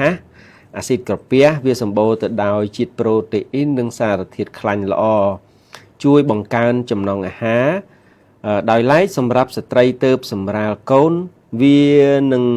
ស្ដារស្ថានភាពឡើងវិញជួយបង្កើនការផលិតទឹកដោះអូមានស្ដារស្ថានភាពសុខភាពធម្មតាស្ត្រីទៅសម្រាលកូនហើយសុខភាពចុះថមថយច្រើនណាមិនអញ្ចឹងបាទអញ្ចឹងគេហៅសរសៃខ្ចីហ្នឹងបាទអញ្ចឹងហើយបានយើងនិយាយអំពីទឹកដោះម្ដាយនិងមានសារៈប្រយោជន៍អីហើយយើងប្រៀបធៀបជាមួយនឹងទឹកដោះកែច្នៃទឹកដោះគូដោះអីហ្នឹងបាទអញ្ចឹងណាប៉ុន្តែទឹកដោះម្ដាយហ្នឹងបើសិនជាសុខភាពគាត់មិនមានសារជាតិចិញ្ចឹមគ្រប់គ្រាន់មិនមានសារជាតិទៅភ្ញួយហូម៉ូនហ្នឹងឲ្យវាផលិតទឹកដោះនឹងបានគ្រប់គ្រាន់វាក៏នៅតែឧបសគ្គដែរបាទអញ្ចឹងណាបាទសំណួរទី2ចង់សួរទៅលើ Will de Borac Onak បាទថាមានគុណប្រយោជន៍អីបាទគាត់ឆ្លើយគាត់ថាគឺជាជំរើសដ៏ឆ្លាតវៃសម្រាប់ស្បែកស្អាតនិងមានសំណើមហើយជាផលិតផលសម្រាប់ស្ត្រីគ្រប់វ័យទាំងស្ត្រីមានវត្តរដូវទាំងស្ត្រីអស់វត្តរដូវវាជួយបង្កើនភាពជឿជាក់និងសម្រស់បែបធម្មជាតិអានេះ Will de Borac Onak គាត់ដឹងយ៉ាងចឹងបាទចុះបើយើងដាក់ចម្លើយនៅក្នុង channel Telegram បាទគាត់អាចចូលទៅយកពីក្នុងនោះទៅទោះបាទអញ្ចឹងហើយបានយើងនិយាយពីឯនេះទៅចេញឯនោះអញ្ចឹងមកទៅបានទៅចេញអញ្ចឹងបាទព្រោះក្រុមការងារបានទម្លាក់សំណួរទៅហើយអញ្ចឹងបងប្អូនដែលកំពុងទស្សនាបាទអាចចូលទៅយកចម្លើយបាទនៅក្នុង channel Telegram Nat Inform បាទចូលទៅយកចម្លើយមកអាចយកមកឆ្លើយនៅក្នុងនេះព្រោះយើងមានសំណួរបោះទៅមុនចម្លើយក៏បោះទៅមុនដែរអញ្ចឹងឆ្ងល់តែបាទយើងអត់និយាយពីអានោះទេមិនបានចម្លើយមានអានោះវិញបាទមិញខ្ញុំនងស៊ីណាងបាទកំពុងមើលដែរមើលនៅផ្ទះបាទHari បាទ Hari ថ្ងៃមុនទៅត្រូវរង្វាន់ដែរនេះបាទមានចម្លើយមកទៀតដែរបាទលីហួរលីនហៀងសៀឲ្យបងអរគុណច្រើនបាទបងសុកហឿនបាទជំរាបសួរលោកគ្រូចុះបើការកូនទី2ហើយតើហៅទឹកដោះដំបងដែរទេអូបាទចង់សួរទឹកដោះដំបងប្រិមិត្តអាចគិតថាអូខេកូនទី1ហ្នឹងហើយបាទកូនទី1ហើយកូនបើលើកដំបងហ្នឹងដោះទឹកដោះដំបងហ្នឹងហើយចុះបើកូនទី2តើយើងនៅហៅថាទឹកដោះដំបងទៀតអត់អរគុណបាទនៅសំណួរដ៏ល្អដែលខ្ញុំជម្រាបជូនថាទឹកដោះដំបងនេះមិនមានន័យថាស្ត្រីអត់មានកូនហើយចាប់ដើមមានកូនទី1បានមានទឹកដោះដំបងទេមិនមានន័យចឹងទេទឹកដោះដំបងមានន័យថាចាប់ពី9ខែ10ថ្ងៃចាប់ដើមមានកមកនៅពេលទឹកដោះដែលចេញដំបងឲ្យកូនបើអាទឹកដោះ colostrum លឿងហ្នឹងខាប់ហ្នឹងអានោះហើយគេហៅទឹកដោះដំបងទោះបីកូននឹងទី10ក៏នៅតែដំបងក្នុងវគ្គដែលកូនហ្នឹងហើយអូបាទអញ្ចឹងមានន័យថាមានកូនម្ដងមានទឹកដោះដំបងម្ដងបើមានកូនទី2ក៏មានទឹកដោះដំបងសម្រាប់កូនទី2ដែរបាទមានគ្រប់គ្នាកុំភ័យម៉ាក់ផ្ដល់ឲ្យកូនគ្រប់គ្នាអត់មែនដូចព្រំចារីគ្រប់គ្នាចុះមកកូនពៅក៏គ្រប់គ្នាអត់មានទេខ្ញុំនិយាយថាធ្វើ spot មួយកុំភ័យកូនម៉ាក់ផ្ដល់ឲ្យកូនគ្រប់គ្នាកូនពៅហ្នឹងដល់អត់ហើយបាទជជែកដល់ចំណុចហ្នឹងខ្ញុំនឹកឃើញសំណួរមួយទៀតអានេះឮពាក្យពីស្ត្រីណា លឺដោយផ្ទាល់ត្រជាបាទហើយក៏សូមអធិស្ឋានប្រិយមិត្តអស់លោកអ្នកស្ដាប់ផងដែរក៏លោសំណួរនេះអាចថាអ្នកខ្លះចេះគិតណាគិតវែងឆ្ងាយទេថាសំណួរហ្នឹងរៀងបៀតបៀនស្ត្រីអីចឹងណាក៏ប៉ុន្តែខ្ញុំបានឮពីស្ត្រីទេគាត់ថាចេះពេលដែលមានកូនសម្រាប់កូនហើយបាទគាត់អត់ឲ្យកូនបៅច្រើនទេឲ្យបៅទៅដំបងឬក៏បៅតាមរយៈពេលខ្លីឬក៏មានអ្នកខ្លះអត់ឲ្យបៅអាចអត់ឲ្យបៅតែម្ដងឲ្យបៅដោះកូនមូលហេតុរវល់នោះអាចថាវារឿងខ្លះបន្ទាប់បន្សំក៏ប៉ុន្តែរឿងមួយទៀតតែខ្ញុំបានឮគាត់ថាបើសិនជាឲ្យកូនបៅដោះធ្វើឲ្យដោះនោះខូចមានន័យថាជ្រាយក្លេកខ្លាក់អីចឹងឧទាហរណ៍ណាបាទនេះជាអ្វីដែលខ្ញុំបានឮហើយអ្វីដែលគាត់គិតត្រឡប់មកសួរលោកគ្រូវិញថាតើជារឿងត្រឹមត្រូវដែរទេបើសិនជាមិនឲ្យកូនបៅហើយនឹងឲ្យកូនបៅវាធ្វើឲ្យចម្រុងសុដន់ផុនគាត់នឹងវានៅល្អអញ្ចឹងឬក៏បើបៅធ្វើឲ្យវាខូចតម្រង់វាជ្រាយវាអីអញ្ចឹងវាមិនល្អអញ្ចឹងឬក៏យ៉ាងម៉េចតាមពិតទៅបើតាមការសិក្សាស្រាវជ្រាវយើងឃើញស្ត្រីដែលមិនបានឲ្យកូនបំបៅដោះកូនឲ្យទឹកដោះហ្នឹងគ្រប់គ្រាន់បាទមានតែគាត់ភ័យខ្លាចខូចទ្រង់ទ្រាយអីហ្នឹងណាលោកគ្រូដែលឮអត់ធ្លាប់ឮបាទភ័យខ្លាចខូចទ្រង់ទ្រាយសដន់អីហ្នឹងគាត់ប្រឈមមុខនឹងជំងឺមហារីកសដន់ច្រើនជាងស្ត្រីដែលឲ្យកូនបំបៅដោះកូននឹងទឹកដោះទៅវិញបាទសួរថាហេតុផលអីបាទជាធម្មតាក្នុងសដន់នេះវាមានវាធំហ្នឹងវារីកហ្នឹងដោយសារតែហូម៉ូនអ្នករៀបចំបាទហើយហូម៉ូនអ្នករៀបចំហ្នឹងវាផលិតទឹកដោះដាក់ក្នុងកពីងទឹកដោះគេហៅមែលសាក់ហ្នឹងគឺច្រើនរយលានណាស់នៅក្នុងហ្នឹងបាទអញ្ចឹងនៅពេលដែលទារកបៅម្ដងគឺវាបានប្រឡែងបាទមាន release ចេញទឹកដោះនឹងមកហូរមករហូតបាទនៅពេលដែលយើងមានសម្រាលហើយមានកូនហើយយើងអត់ឲ្យបៅក៏ពេញទាំងអស់នោះទៅរាំងស្ទះវាផលិតមិនមែនអត់ផលិតទេបាទទោះបីអត់បៅក៏វាផលិតហើយដែរវាត្រៀមហើយដែរបាទវាត្រៀមពីមុនមកពីមុនមកហើយអញ្ចឹងកាលណាយើងអត់ឲ្យបៅអាទាំងអស់ហ្នឹងវានឹងកកស្ទះនៅតាមកពេញគេហៅ mel sac ហ្នឹងនៅនឹងហើយវាងាយនឹងមានដុំវាងាយនឹងឈឺវាងាយនឹងមានរឿងច្រើនជាងអ្នកដែលបំបៅបាទដូច្នេះបើយើងនិយាយពីម៉ារីសដនអ្នកនោះប្រឈមមុខច្រើនជាងអ្នកដែលបំបៅកូនដោយទឹកដោះហ្នឹងបាទអូជុលគ្រូដល់ពេលអញ្ចឹងដែលនៅពេលដែលមិនឲ្យកូនបៅដោះឬក៏ជួនកាលទេណាមិនស្ត្រីនឹងមិនចង់ឲ្យកូនបៅប៉ុន្តែវាអត់ចេញវាអត់ព្រមចេញវាយូរអីចឹងទៅជួនកាលកូនវាអត់បៅវាអត់ព្រមបៅទៅវាត្រឡប់ទៅបៅទៅដោះគោទៅវាជក់មាត់ទៅដោះគោវាលែងមកបៅដោះវាធ្វើឲ្យពាក្យចាំបុរាណខ្មែរយើងលោកហៅថាការលះដោះមែនទេរឿងហ្នឹងវាអញ្ចេះទេអ្នកខ្លះតឹងរហូតដល់ឈឺគ្រុនវាអាចឈឺដោយសារវាស្ទះហ្នឹងដោយសារអីដោយសារតែពេលខ្លះមកពីយើងអត់បានអនុវត្តតាមវិធីត្រឹមត្រូវបាទអញ្ចឹងបានខ្ញុំថាតាំងពីកូនប្រសូតចេញមកភ្លាមមិនទាន់កាត់តងផ្ចិតផ្ដាច់ពីសុកទេឲ្យកូនទៅប៉ះក្បាលសដន់ភ្លាមមាត់ហ្នឹងបាទទោះបីមិនបើក៏ឲ្យទៅប៉ះចឹងទៅបាទចឹងហើយសដន់ចាប់ផ្ដើមប្រឡែងហូម៉ូនអុកស៊ីតូស៊ីនហ្នឹងឲ្យកន្ត្រាក់កពេញទឹកដោះហ្នឹងឲ្យវាបញ្ចេញទឹកដោះបាទហើយឲ្យស្បូនកន្ត្រាក់ឲ្យស្បូននឹងឲ្យស្បូនកន្ត្រាក់ដើម្បីប្រឡែងសុកឲ្យធ្លាក់មកលឿនជាធម្មតាពេលដែលយើងសម្រាលហ្នឹងសុករបស់ស្ត្រីត្រូវរងចាំពី25ទៅ30នាទីបាទពេលដែលកូនចេញមកហើយនៅសុកហ្នឹងមិនទាន់ប្រឡែងទេអញ្ចឹងសុកហ្នឹងរងចាំ20ទៅ25នាទីឬ30នាទីយ៉ាងយូរបាទអញ្ចឹងដើម្បីស្បូនកន្ត្រាក់ប្រឡែងសុកមកបាទនៅពេលដែលពេលហ្នឹងគឺត្រូវការអ្នកណាត្រូវការអុកស៊ីតូស៊ីនហូម៉ូនហ្នឹងហើយដើម្បីទៅធ្វើឲ្យស្បូនកន្ត្រាក់ដើម្បីប្រឡែងបាទអញ្ចឹងនៅពេលដែលកូនមកពោបលើម្ដាយប៉ះក្បាលសដន់ហ្នឹងវានឹងធ្វើឲ្យខួរក្បាលយើងហើយពោះថាផលិតហូម៉ូនហ្នឹងច្រើនដើម្បីមកសដន់ផងទៅកន្ត្រាក់ស្បូនឲ្យប្រឡែងសុកផងបាទដូច្នេះនៅពេលនោះឯងដែលធ្វើឲ្យសដន់ហ្នឹងមានការកន្ត្រាក់គ្រប់ថង់ដាក់ទឹកដោះហ្នឹងទាំងអស់ដើម្បីឲ្យទឹកដោះត្រៀមចេញប៉ុន្តែប្រសិនបើយើងអត់ធ្វើតាមវិធីហ្នឹងទេយើងថាកូនអត់នៅតូចអត់ទាន់បើទៅបតក់ទឹកទៅបតក់ទឹកឃ្មុំទៅបតក់ទឹកដោះគោទៅអីអានេះវាចាប់ដើម error មកបាទមានន័យថាវាវិញមកកូនណាដោះអូបាទអត់ចេញឬក៏អត់បាទអញ្ចឹងកពេញ1000វាចេញអស់900នៅសល់100អត់ចេញនោះជាមូលហេតុធ្វើឲ្យស្ទះ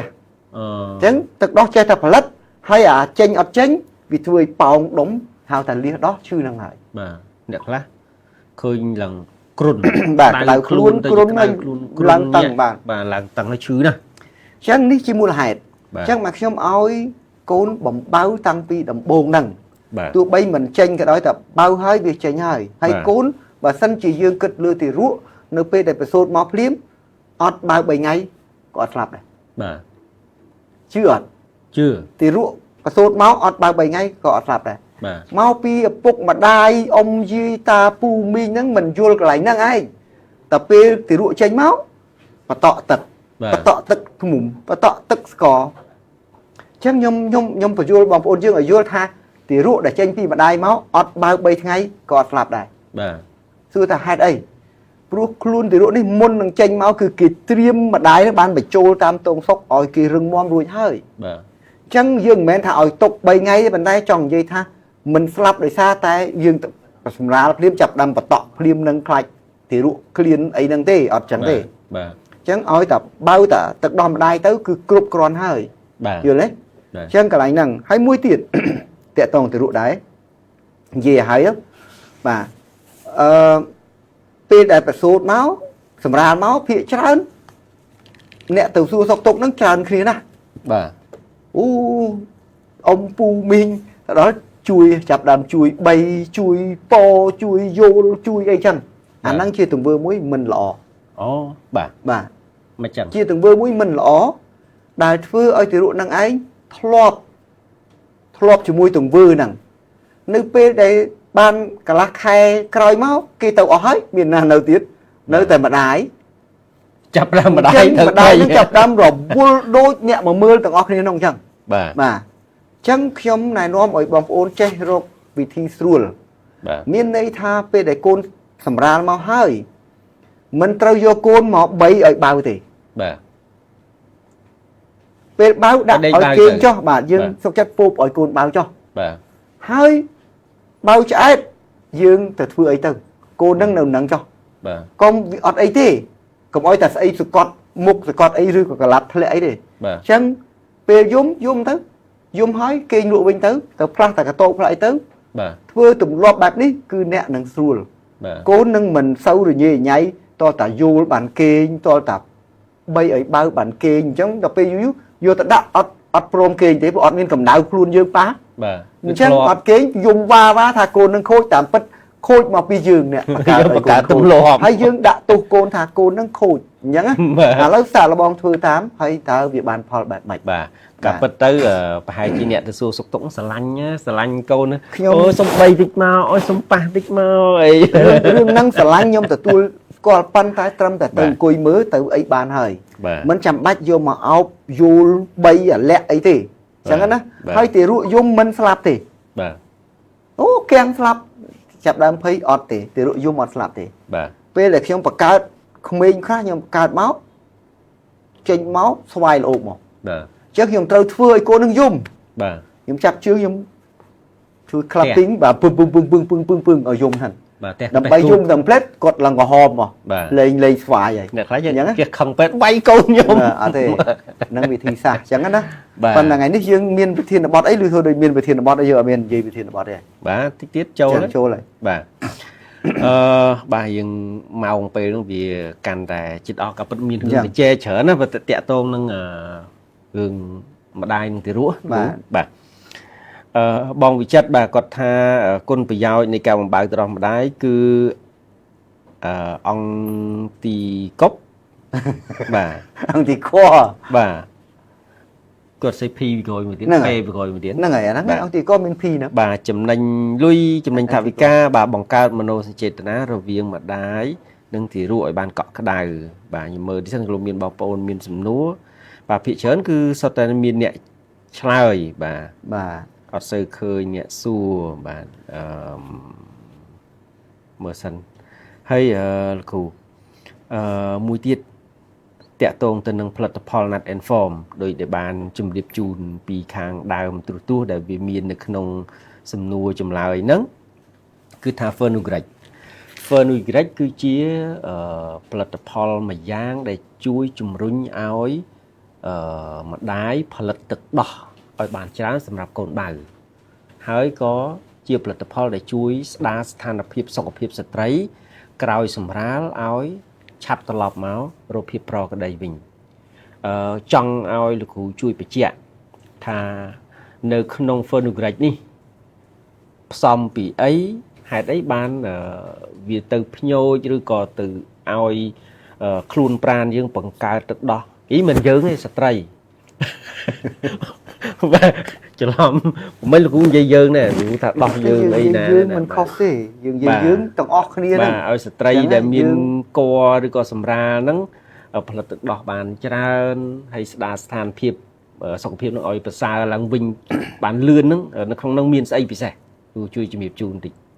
ព្រោះពាក្យបច្ចេកទេសនៅក្នុងហ្នឹងមានក្របបាទមានក្របបាទមានក្របតែក្របផលិតផលហើយជំរាបជូនលោកអ្នក Phenugreek នេះនៅក្នុងហ្នឹងក្រឹកនេះបើមិនមែនជាថ្នាំទេបាទគឺជាផលិតផលដែលក្រុមហ៊ុនចម្រាញ់ចេញពីធម្មជាតិ 100% សំបីកំប៉ុងហ្នឹងលោកអ្នកឃើញអញ្ចឹងកុំស្មានថាជាផ្លាស្ទិកអីណាអត់មានទេបាទអត់មានទេបាទគឺឆ្នៃចេញពីសបកឈើកើតទៅជាกระดาษទៅជាគម្របអីហ្នឹងបាទគឺធម្មជាតិយើងបោះចោលទៅថ្ងៃណាមួយវានឹងប្រែប្រួលរលាយតិចម្ដងទៅតាមដីទៅតាមអីចឹងទៅតាមបរិយាកាសអាកាសធាតុទៅបាទតាមពិតទៅសំណួរសួរថា Phenugreek របស់ Net Inform បាទដោយសារខ្ញុំបានសិក្សាលម្អិតអំពី Net Inform ដែរបាទនៅក្នុងប្រទេសបារាំងគេបានផលិតជា supplement ជាច្រើនប្រភេទនៅក្នុងក្រុមហ៊ុន Net Inform គេការពារទៅលើបរិស្ថានផងទៅលើមនុស្សផងបាទអញ្ចឹងហើយកំប៉ុងទាំងអស់ទោះបីតែយើងឃើញដូចផ្លាស្ទិកនេះក៏មិនមែនផ្លាស្ទិកទេបាទអាថ្លានៅក៏ដោយបាទព្រោះគោលការណ៍ Net Inform នេះនៅស្រុកបារាំងឥឡូវហ្នឹងតិចទៀតគេប្រើវិធីនេះទូទាំងពិភពលោកដើម្បីបញ្ចប់ការប្រើផ្លាស្ទិកដោយសារតែផ្លាស្ទិកមាន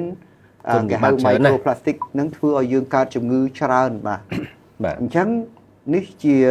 រឿងដែល Net Inform ត្រូវគិតគូរលើសកលលោកហើយក៏មានផលិតផលច្រើនដែល Net Inform បានធ្វើមកអញ្ចឹងនៅក្នុងនេះ Phenugreek នេះគឺជាឈ្មោះរបស់រុក្ខជាតិទេតាមពិតឈ្មោះរុក្ខជាតិបាទមិនមែនអីគឺជាឈ្មោះរបស់រុក្ខជាតិមួយយ៉ាងឈ្មោះ Phenugreek បាទ Phenugreek នេះវាមានដុះនៅអាហ្វ្រិកខាងជើងហើយនិងនៅអាស៊ីតំបន់ tropic ដុះវាដុះតំបន់ដែលក្តៅសើមបាទអញ្ចឹងវាដុះហើយបើប្រវត្តិ Phenugreek នេះគឺវាប្រើទៅលើវិធីសាស្ត្រព្យាបាលជំងឺជាពិសេសគឺលើស្ត្រីហ្នឹងជាង 6000 ឆ្នាំហើយយូរហើយបាទគេប្រើវាសុទ្ធបុរាណណាបាទពីដើមមកមិនទាន់មានពេទ្យគេប្រើវាសម្រាប់ជួយស្ត្រីហ្នឹងជាពិសេសពេលសម្រាលពេលអស់រដូវពេលមានរដូវអីហ្នឹងកុំឲ្យឈឺចាប់អីហ្នឹងគឺគេប្រើរុក្ខជាតិឈ្មោះ Phenugreek ហ្នឹងឯងបាទ Phenugreek ហ្នឹងហើយគេយកគ្រាប់វាយកទៅធ្វើជាឱសថបុរាណពីដើម 6000 ឆ្នាំមុនវិទ្យាសាស្ត្រមិនទាន់មានទេអញ្ចឹងណាដល់គេប្រើទៅវាមានប្រសិទ្ធភាពអញ្ចឹងបាន Net Inform យក Phenugreek ហ្នឹងមកធ្វើជាផលិតផលនេះសម្រាប់ឲ្យស្ត្រីដែលគាត់មានកគាត់ត្រូវញ៉ាំ Phenugreek នេះដើម្បីពេលសម្រាលហ្នឹងឲ្យមានទឹកដោះបាទព្រោះនៅក្នុងនេះវាមានសារជាតិចិញ្ចឹមច្រើនវាមានអាល់កាឡយវាមានសារជាតិចំផ្សេងមួយចំនួនគេហៅ steroidal បាទវាទៅពញាក់ខ្លួនយើងឲ្យផលិតហូម៉ូន steroid ហ្នឹងដើម្បីកាត់បន្ថយការឈឺចាប់បាទធ្វើទៅភ្ញូចកពេញ hypothalamus ដើម្បីផលិតហូម៉ូន oxytocin ឲ្យគ្រប់ដែលយើងមិនប្រយោជន៍ oxytocin ច្រើនប៉ុន្តែបើយើងអត់ផលិតគ្រប់វាក៏អត់ដំណើរការល្អដែរអញ្ចឹងនៅពេលដែលយើងញ៉ាំញ៉ាំ Phenugreek វានឹងធ្វើឲ្យខួរក្បាលយើងផលិតហូម៉ូន oxytocin គ្រប់គ្រាន់ផលិតហូម៉ូន prolactin គ្រប់គ្រាន់ដើម្បីត្រៀមឲ្យខ្លួនយើងជាសះស្បើយមកវិញពីក្រោយពីការសម្រាលបានឆាប់ហើយជំរុញឲ្យទឹកដោះចេញបានគ្រប់គ្រាន់សម្រាប់តម្រូវការរបស់ទារកហ្នឹងបាទអញ្ចឹង Phenugreek នេះគឺជារុក្ខជាតិទេមិនមែនថ្នាំទេ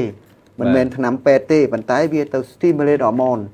យើងដឹងនៅស្រុកខ្មែរយើងបងប្អូនយើងពីដើមមកក៏ដូចគ្នាដែរនៅពេលដែលស្ត្រីឆ្លងទន្លេហើយអត់មាន Phenugreek នេះទេហើយគាត់អត់មានទឹកដោះចាស់ទាំងខ្ញុំមិនដែរហ្នឹងទៅរកកាប់ឲ្យកាខ្ញុំនៅតូចបាទ vô từ dùng chê dùng mà ngồi cho mùi trường chú bà ôi hộp tư đầm bay ở miền tật đó flop bắt bà vô áp ca nhóm flop không đấy phần vọt miền bà ca muối kì hơi ca đầm ấy đầm ạch chúc ca đầm ạch chúc đầm ạch chúc nâng ngày play vi về vị trí chuột của bà dương bẹt chơi nhớ đầm nó kêu ấy kí là nó play viết đôi miền Pala năng tích ố chuột ai chuột sọ chuột tròn phía xa cái hào đầm tròn nâng ca về nâng chìm sẽ vô tập ca đi vô tập ca mà thưa mà hộp nắng thưa ta hai đấy ban chỉ chắc có thưa chẳng là rộng dưới rồi sao vì ọt miên là phơi nồi grek nè bạn ọt miên là phơi nồi grek nè chẳng thưa chẳng tới có miên thực đỏ mền đây xa ca thằng ó phía chânคือmiên hormone nhiều lắm việc cá mình riêng chăm chênh phai chẳng rút cái chiếc miên hormone đồng mày cái chế miên phai đối chia nè miên có dần này chẳng vô ca vô thì vô chế chăm bích ông cái hai ca chia chứ mình chẳng nên rồi vừa máu ngào hói nhằm tới miên sạch miên tất miên hormone trôi về năng tới chua cái nó kia đâu như thế khơi miên ca này non đó cắt từ vô trên máu nó pe dừng riệp slot mình bỏ chả chênh đọc pe là dương cái áo đâm tật bây giờ hai tới ngào sạch bây giờ đi tới rồi co thử đặt thì dùng chế nó cứ cắt thấy bong trôi mà bạch liên tê cho nó cứ đòi liên tê hormone chế nắng tâm tư luôn mà chẳng đôi khi nắng vượt chia xa bồ ràn dương phường chẳng bàn tay lấy ọt miên của bạ tê dương miên phenogrec bà cứ dương nhằm vía chỉ crop đó bà nhằm tới viên năng từ stimulate ở hormone dương đầm nai ca group tiền đại vì ai đầm nai ca ở riêng cài của dương sưu lấy bồng bạt ca chưa chập đài hãy ở tạc pol ấy tầng từ một đài từ từ rụi tề nè là ngày con tràn chân lục nè đài miên bầm non pra chủng rung rồi luôn stray nóផលិតទឹកដោះឲ្យបានច្រើនបាទអាចអញ្ជើញchiêu phenogrec បាទអាចតាក់ទងមក page nut and form ក៏បានឬក៏នៅលើទីផ្សារបាទផ្សារធំគឺមានហើយតាម pharmacy ហ្នឹងក៏មានដែរអញ្ចឹងលោកអ្នកអាចអញ្ជើញទៅកន្លែងនោះទៅហើយយើងមានចរាចរណ៍លក់ស្ទើរទូទាំងប្រទេសហើយបាទនៅខេត្តសៀមរាបនៅបាត់ដំបងនៅកំពង់ចាមឯង pharmacy ធំហ្នឹងគឺសិតតែមានហើយអញ្ចឹងលោកអ្នកដែលត្រូវការជើញទៅបាទ phenogrec ហ្នឹងបាទអាចទៅសួរ pharmacy សួរអីប្រពន្ធខ្ញុំទៅសម្រាលកូនភរិយាខ្ញុំត្រៀមសម្រាលហើយបាទអាចទៅរកមើលទៅបាទជាកាដូសម្រាប់ភរិយាហើយងាយស្រួលប្រើដោយសារវាអត់មានស្មុកស្មាញទេអានោះប្រើបានដែរលោកអត់បានទេព្រោះយើងអត់មានមិនតាក់តងនឹងយើងទេព្រោះផលិតផល Nut and Form មានផលិតផលខ្លះគឺប្រើបានទាំងប្រុសទាំងស្រីបាទអញ្ចឹងណាបាទប៉ុន្តែ phenogrec នេះគឺសម្រាប់តែស្ត្រីត្រៀមសម្រាលឬក៏អ្នកម្ដាយដែលទៅតែនឹងសម្រាលបាទចុះបើសិនជាសម្រាលយូរហើយគាត់លែងត្រូវការឲ្យកូនបើកដោះហើយនៅញ៉ាំបានដោយសារវាទៅ stimulate hormone អ្នកដែលអស់រដូវក៏បានដែរដោយសារនៅក្នុងហ្នឹងវាមាន hormone គេហៅ steroidal បាទ steroidal ហ្នឹងគឺវាទៅផលិត hormone យើងណាដែលឈប់វាឲ្យដើរខ្លួនយើងមាន steroid ដែរដែលយើងថាប្រើថ្នាំ steroid គ្រោះថ្នាក់ហ្នឹង steroid ហ្នឹងហើយ steroid ឬ steroid ហ្នឹងខ្លួនយើងក៏មានវាផលិតខ្លួនឯងដែរអញ្ចឹងនៅពេលដែលយើងគាំងហ្នឹងយើងប៉ះអីតិចយើងឈឺយើងចុកចាប់រួយពេញខ្លួនពេលយើងសម្រាលកូននេះយើងឈឺចាប់ហ្នឹងយើងអត់មានអីធ្វើក្រៅពីថ្នាំបំបត្តិឈឺចាប់ខ្លួនយើងផលិត steroid ហ្នឹងដើម្បីទៅឲ្យបាត់ឈឺចាប់ខ្លួនឯងយល់អត់តែបើក្នុងនេះមានដែរមានសារជាតិទៅ stimulate ទៅពញាក់ឲ្យខ្លួនយើងផលិតឲ្យគ្រប់មានអ្នកខ្លះអ្នកសម្រាប់ហើយឈឺចាប់អ្នកខ្លះសម្រាប់ហើយឈឺបាត់តែមួយថ្ងៃពីរគាត់ដើរបានហើយអ្នកខ្លះតែមួយអាទិត្យបានដើរបានបាទដោយសារអញ្ចឹងបើញ៉ាំមកនេះគឺឆាប់បាត់ឈឺបាទដោយសារតែ hormone steroid របស់គាត់អត់ផលិតអត់ផលិតបានច្រើនគ្រប់គ្រាន់សម្រាប់ប្រើអញ្ចឹងការឈឺចាប់គាត់នៅយូរអញ្ចឹងពេលស្ត្រីអស់រដូវដូចគ្នាគាត់ស្ងួតទ្វារមាសគាត់មានអារម្មណ៍ឈឺសាច់ដុំឈឺក្តៅខ្លួនអីជាដើមពេលមករដូវហ្នឹងគាត់ឈឺហ្នឹងគាត់ញ៉ាំបានដូចគ្នាបាទអញ្ចឹងណាអញ្ចឹងអាចជម្រាបជូនលោកអ្នកថាជាពិសេសបងប្អូនស្ត្រីថាអាហ្នឹងមិនមែនជាថ្នាំបំបត្តិការឈឺចាប់ទេក៏ប៉ុន្តែជាផលិតផលអាហារបំពន់ដែលចូលទៅភ្ញូចទៅបញ្ញាឲ្យខ្លួនយើងនឹងបង្កើតបាទអរម៉ូនបាទផលិតអរម៉ូនដើម្បីមកទប់ស្កាត់ការឈឺចាប់ដែរអញ្ចឹងខ្លួនយើងវាផលិតខ្លួនឯងហើយប៉ុន្តែ ពេលដែលវាខ្វះវាត្រូវការអ្នកទៅបញ្ញាក់វា បាទ ឲ្យវាឡើង អរគុណគ្រូបាទឥឡូវពេលវេលានៃកម្មវិធីដល់ អញ្ចឹង ពេលពិសេសចុងក្រោយ អូចា៎ បាទអស់ហើយក៏ពិតមានប្រិមិត្តខមមិនពិនភិកច្រើនឆ្លើយសំណួរមានប្រិមិត្តម្នាក់បាទលោកគ្រូថាកីឡាបដាល់នោះបាទគាត់ថាចម្លើយថ្ងៃនេះទម្លាក់រឿងយឺតបន្តិចបាទមិនអីទេបាទ អូនេះឃើញហើយចំណាប់ពេជ្រហ្នឹងហ៎ បាទលោកគ្រូថា ត្រូវមិនជាមួយនឹងពេជ្រសុផាន់ បងប្អូនពេជ្រសុផាន់ពីចឹងបាទ ពេជ្រសុផាន់មិនក ីឡាករ គ្រូបដាល់ បាទ ចឹងប្រហែលជា បាទ ទាំង បដាល់ខ្លាំងណាស់បាទ ណា បាទឥឡូវនេះដល់វគ្គផ្ដល់សំណាងជូនបាទប្រិមិត្តជំរាបជូនលោកអ្នកជាបដែរបាទនៅក្នុងកតោនេះគឺបាទគឺជាឈ្មោះរបស់ប្រិមិត្តដែលបាន share កម្មវិធីដែលបានឆ្លើយសំណួរត្រឹមត្រូវអញ្ចឹងគឺយើងដាក់ចូលទាំងអស់តែម្ដងអញ្ចឹងយើងចាប់4ឈ្មោះដែលនឹងផ្ដល់ផលិតផលជូន4កំប៉ុងម្នាក់មួយកំប៉ុងអញ្ចឹងជំរាបជូនដែរជួនកាលវាអាចទាំង4នឹងប៉ះសិទ្ធិអ្នក share ឬក៏ទាំង4នឹងប៉ះសិទ្ធិអ្នកឆ្លើយឬក៏មានអ្នក share ខ្លះមានអ្នកឆ្លើយខ្លះមុនក្រោយអីជាការផ្សងសំណាងណាបាទគាត់ថាពីកម្មវិធីបើសិនជាបាន share ក៏យកមកដាក់បើសិនជាឆ្លើយបានត្រឹមត្រូវក៏យកមកដាក់ដែរប៉ុន្តែពេលដែលចាប់វាអាចបានអ្នកណាយើងអត់ដឹងដូចគ្នា ប៉ុន្តែម្នាក់អត់អាចបាន2ទេ បាទអត់អាចបាន2ទេអញ្ចឹងបើសិនជា share កាត់ដាក់1ឆ្លើយកាត់ដាក់1ទៀតប៉ុន្តែចាប់ទៅបើសិនជាស្ទួនគ្នាគឺយើងដកទុក1បាទឲ្យអ្នកផ្សេងផ្ដល់ឱកាសជូនអ្នកផ្សេងបានប្រើកុំយកសំណាងច្រើនពេកចែកសំណាងដើម្បីអីបានចាប់ឲ្យប្រើអញ្ចឹង បាទដើម្បីឲ្យផលិតផលផងយើងលោកអ្នកបានសាកល្បងប្រើបានតេស្តបានតេស្ត យើងប្រាប់ថាបកែបើអត់ជឿ បាទអញ្ចឹងបានតេស្តបានសាកល្បងហើយជំរាបជូនលោកអ្នកជ្រាបដែរគឺថាផលិតផលនេះពិតជាផលិតនៅប្រទេសបារាំងផលិតដោយបារាំងបាទនាំមកពីបារាំងមកដល់ស្រុកខ្មែរហើយអ្វីដែលយើងមើលឃើញជាសញ្ញានៅក្នុងនេះដែរនេះមានទង់ជាតិបារាំងហើយយើងមានlogo របស់ស្ថាប័នមួយចំនួនដែលទទួលស្គាល់ថាជាផលិតផលធម្មជាតិពិតប្រាកដបាទហើយ ថ្ងៃមុនគឺ logo បាទទូតបារាំងស្រុកខ្មែរយើង កាលពីថ្ងៃទី22ខែវិច្ឆិកាផលិតផល Nat Inform ទាំងអស់គឺបានចូលទៅផ្សារបារាំងលក់នៅទីនោះនៅស្ថានទូតបាទលក់បញ្ចុះតម្លៃពិសេសសម្រាប់ឲ្យបងប្អូនជាវយកទៅប្រើប្រាស់បាទហើយផលិតផលដែលចូលទៅស្ថានទូតបារាំងផលិតផលដែលចូលទៅផ្សារបារាំងមិនមែនចេះនឹកឃើញអូខ្ញុំចង់ចូលដែរអត់ទេបាទមិនទេអញ្ចឹងផលិតផល Nat Inform គឺជាផលិតផលបារាំងហើយយើងបានលក់នៅស្ថានទូតបារាំងផ្សារបារាំងហើយមួយទៀតគឺយើងបានចូលជាសមាជិករបស់ពាណិជ្ជកម្មអឺរ៉ុបបាទពាណិជ្ជកម្មអឺរ៉ុបហើយនឹងបារាំងអញ្ចឹងបាទយើងមានឱកាសចូលគឺដោយសារផលិតផលនេះជាផលិតផលពិតប្រាកដរបស់បារាំងបានគេទទួលស្គាល់ថាយើងជាក្រុមហ៊ុនដែលនាំចូលមកហើយយកទៅលក់ដូរគេទទួលស្គាល់ថានៅស្រុកខ្មែរគឺមានតែហ្នឹងហើយថ្ងៃប្រហែលថ្ងៃមុនខ្ញុំបានជួបបងស្រីម្នាក់គាត់សញ្ជាតិបារាំងខ្មែរណាបាទគាត់ទៅនៅបារាំងប្រហែលជាប្រហែលជា10ឆ្នាំហើយចេះបារាំងអត់ខ្ញុំបាទចេះមួយម៉ាត់ពីរម៉ាត់អញ្ចឹងកំងស្ប៉ែលទៅហើយនិយាយមួយគេថាមិនអញ្ចឹងបារាំងចេះខ្មែរបាទគាត់នៅនោះគាត់មកដល់នេះគាត់ឃើញក្រុមគ្រួសារសាច់ញាតិគាត់ប្រើគាត់ភ្ញាក់ផ្អើលរាល់ដងគាត់ទិញផ្ញើមកពីនោះ